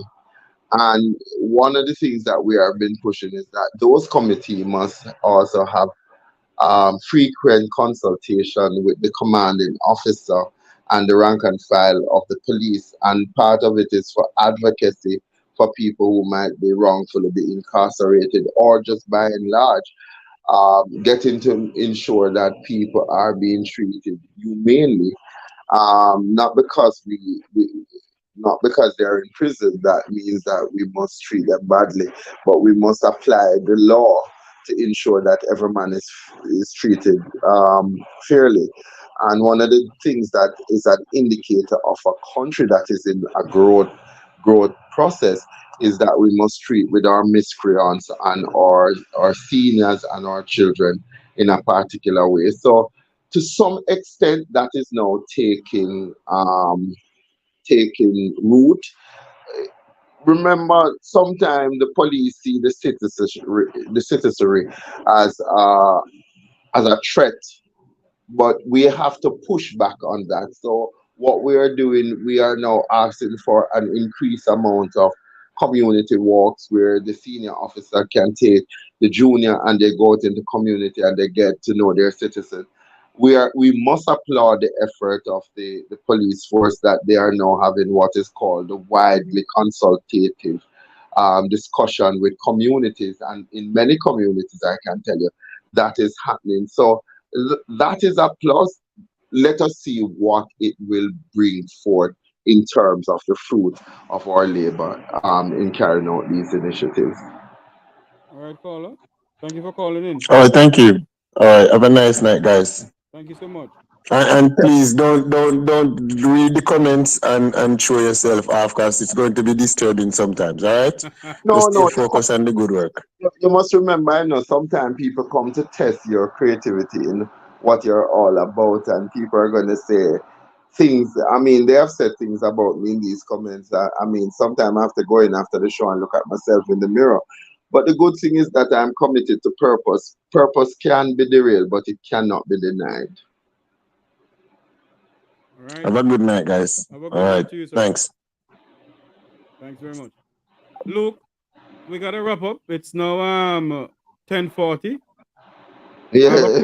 I have a gospel show at 4 o'clock tomorrow morning on the radio that I have to do. You're gonna sing us a gospel song, Jeffrey? Oh yes, make all the cockroach come out. Yeah, man. I will come and provide harmony for you. Yeah, man, and you can come on and provide the tongue speaking for me. Yeah, me no want the Christian people them start to me at the Antichrist. No, let us share that tongue speaking moment in the private conversation. Luke George Cooke, thank you for coming on, my friend. Jeffrey, I tell you, these are some of the best 4 free hours of human service that I can give to my country and my fellow men, and I find it a pleasure. Sometimes it's short, very short notice, and I put an upset face, but if not us, then who? If not now, then when? And we all love Jamaica and want to see this very broken but promising country grow again. And I'm glad more people are stepping up to the plate and playing their part. To you and your audience, I think that you are a fantastic group of people.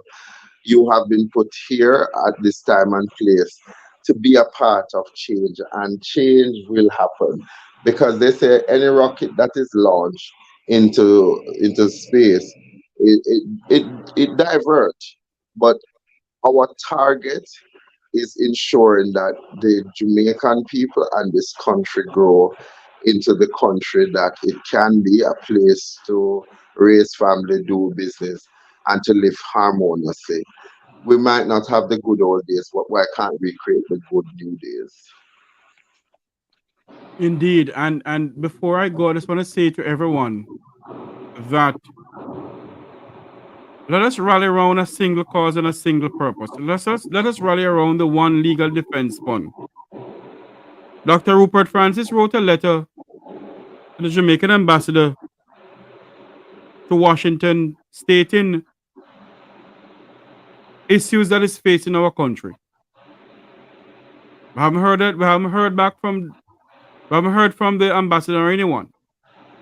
Tomorrow, the junior minister, the Minister of Foreign Affairs and Foreign Trade, Alonda Turlong, will be on Let's Connect with the Jamaican ambassador. I think we'll be on it. Hopefully they'll allow us to ask some questions.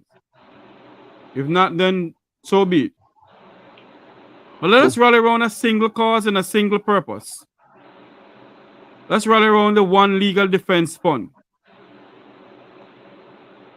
Because the time has come for all of us. You have some people on social media that is being paid by the political party that put them as project manager in charge of the Corner Regional Hospital right here on social media. There's a well-known blogger on social media who's a parson for a church in St. Anne's, who dubbed herself as something under the Mac, who is not qualified to hold the position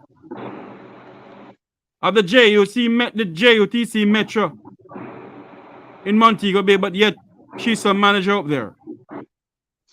I wonder where did they put propaganda on people's name. I know a lot of things, but I don't talk. But we're not here to bring down anyone. Keisha Mack, yes, thank you. She's a well-known pastor. She's a well-known reverend in the church. But her social media platform is Keisha Mack. Jeffrey, remember, the wheat and the tears of the ground till the harvest. Old pirate, yes, the rabbi, sold I to the merchant ship. Minute after they took her from the bottomless pit. But our heads are made strong by the hand of the Almighty. So there are many misrepresenting Jesus Christ, and some of them too come on the program here and tell you that I am a member of the lodge or whatever. Look, let's keep the focus on highlighting the positive and committed to what we can do to make the change. And let the Ananias and Sapphira see the good work that our fathers have laid up, our fathers have laid up in us, and come and join the band for change. Too much negative in the positive. Too much people want to spin this one way. Again, I say it's not about any individual. It's not about one organization. We're all Jamaicans and we're all director of the development process of this country. Let us not be weary in our duty, but let us do what we can do to make sure that when Jamaica rise from the ashes, it was because of the effort, the love, blood, sweat, and tears. And as my friend Michelle Guthrie said, let us rally around the black, the green, and gold. Oh, yes. Hardships there are, but the sun is always shining and the land remains fruitful. That is what the meaning of the flag. And I'd like for us to commit ourselves to reminding ourselves of the national pledge anthem, that we must work earnestly and honestly and play our part in advancing the welfare of our brothers and sisters in the four corners of this world. I thought you'd say that you're not going to stay on yonder gallows. No, that I will not. I rather die than remain a slave to the system of the oppressive government of the day and those to come. And I will continue to fight until God takes the breath from my body. So I have started to release myself years ago from the mental slavery. Again, I say that people must see themselves as servant of this process and all play our part on the orchestra so that Jamaica change for the better and certainly not for the worse. The people are now at the point where they have lost hope and apathy has stepped in. When you talk to Jamaicans now, them say, Mr. Cooke, what can we do? I saw the people, I saw them make it and I saw it go stay. I'm here to say that's not true. It is our vote that puts them there, and our vote should take them out when they are not working in our best interest. And you don't need glasses to see that. They get rich, we get poorer. But they come to us to prostitute us every 5 years. Now, if you're going to strip me of my dignity, it have to account for something. So I'm not going to give it up like that. I'm going to fight you till with every last drop of blood in my body, so that Jamaica and the space that I want to create for the young people and the old people and the middle-aged people become better than what it is now. I believe in Jamaica. I believe we can do this. I believe in that we can inspire, create, achieve, and nurture Jamaicans back to good health. And that is what I'm committed to. Indeed. And this is where we're going to say so long from here for tonight. I am not going to come on here and belittle anyone. I'm not going to come on here on my program here and talk about people's character. But what I will do And I will continue to. I will continue to fight for the poor class of Jamaican. No political party nor no politician never give me a job in any organization in Jamaica. I am not a project manager for any hospitals in Jamaica. I don't live at any politician home. And you're not no more hold on for me, look. I don't catch no politician home in Montego Bay.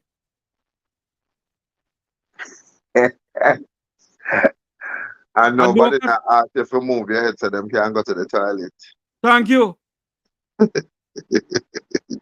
And no politician can give me no willingly job at the Montego Bay Corner Regional Hospital as project manager. And when you come, you're talking about the people bringing down the country. No corrupt practices are not going on with bringing down the country. Because many of you have to come on social media and degrade your own Jamaican people for politicians. Because you're not getting corrupt money.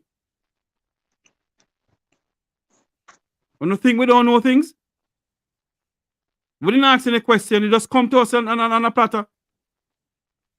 For those who believe that you can do me anything, think again. Because I am protected by one man and one man only. I don't walk with no bodyguard. Because God protect me. And I don't need a bodyguard. But the one thing I can tell you now, touch a straw in here in my head and see what happens. So what happened to my Jeffrey? What happened to you? Jeffrey, allow the people them now. No, they must look, they must leave me alone. I don't trouble them. Jeffrey, you trouble them because you have walked into the realms of exposing the people them.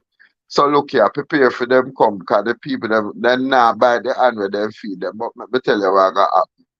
We are going around the wall of Jericho, it must come down. So for those who go to church on Saturdays and Sundays and jump in a spirit and rabba saucy and all who stole the Honda, and then you're on Facebook degrading your own Jamaicans because of your political belief or your political party. There's a God that don't sleep. Be careful what you're doing. Because if you believe that you're God pitney, and you go on social media and degrade people, and you call people all sort of name, all because your party put you at the Montego Bay JUTC Metro, where you're not qualified for. And you call yourself a pastor. Yes, this is where I say so long for tonight until you hear my voice again on behalf of Luke George Cooke, Michael Williams, Chairman of the National Democratic Movement, Louis Barton, President of JATU, on behalf of my producer for this program and my producer who continue to say to me, Jeffrey, don't give up. I want to say thanks. I want to say thanks to my wife who allowed me to continue coming on this program. And for the thousands of the 7,000 subscribers and others who continue watching the Make We Talk program. Continue. I thank you all and may God bless you. And remember to rally around a single cause and a single purpose. Rally around the One Legal Defense Fund.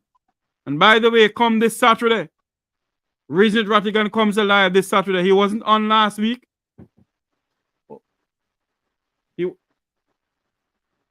He wasn't on last week. I have to turn it down.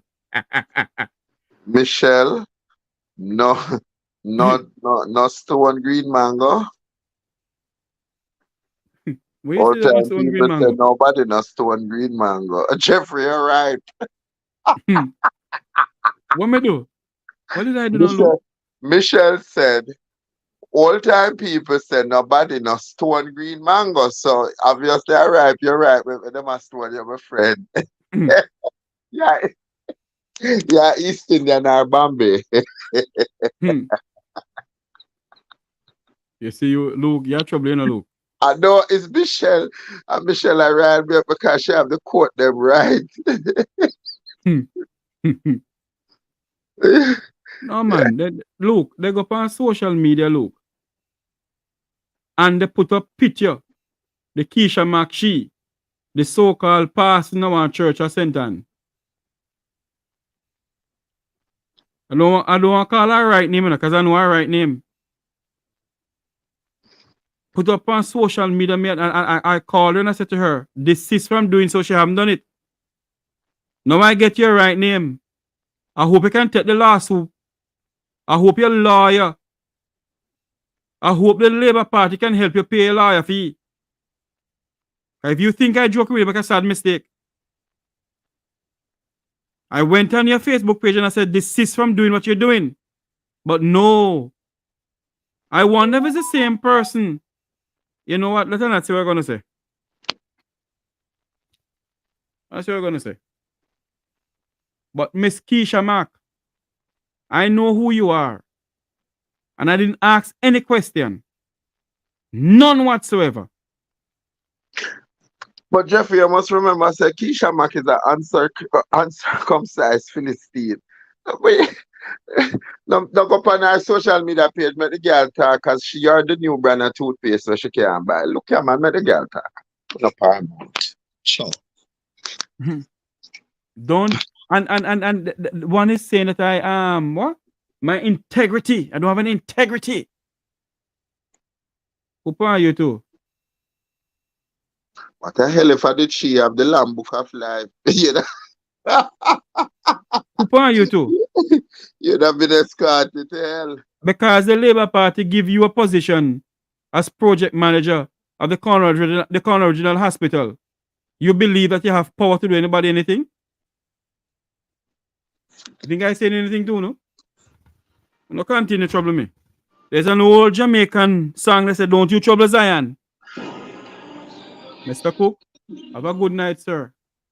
Yeah, my friend. We are going to go on Keisha Mack. We are going to go on Keisha Mack and just the dog a set but long here I eat it. She favor squinted boot and toss the leather. Love the girl who suffer from lyritis for talk. Mouth make for talk. But them always say finger never say look here, you know, it always say look there.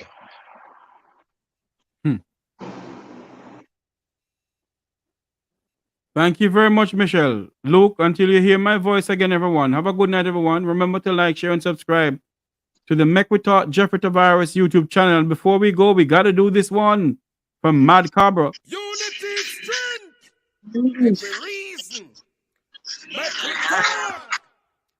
If we see corruption in any shape or form, we're going to highlight it. Make we talk. Jeffrey Tavares represents yard and broad of the entire diaspora. As long as it affects the life of our nation, uncover the truth, make we reason, make we talk. And we don't care about no vumva viva va, no upper echelon, nobody is not above the law. As long as it not help Jamaica, make we talk. Make we talk. Unity is strength. Make we reason. Make we talk. If we see corruption in any shape or form, we're going to highlight it. Make we talk. Jeffrey Tavares represents yard and broad of the entire diaspora. As long as it affects the life of our nation, uncover the truth, make we reason, make we talk. And we don't care about no vumva viva va, no upper echelon, nobody is not above the law. As long as it not help Jamaica, make we talk. Make we talk.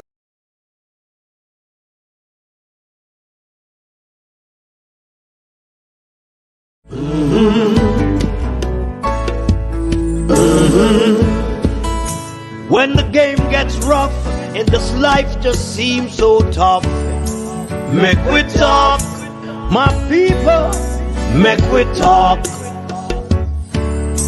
When this town becomes an ugly place, don't let it erase the smile from your face. Make we talk, people, make we talk. Conversation is the key, a guiding light for you and me. Spark a talk and you will see. Conflict solver A to Z. World leaders master the art of self-defense just by talk. So people, make we talk. Hey, we're living in a world that on ourselves we must depend. Make we talk.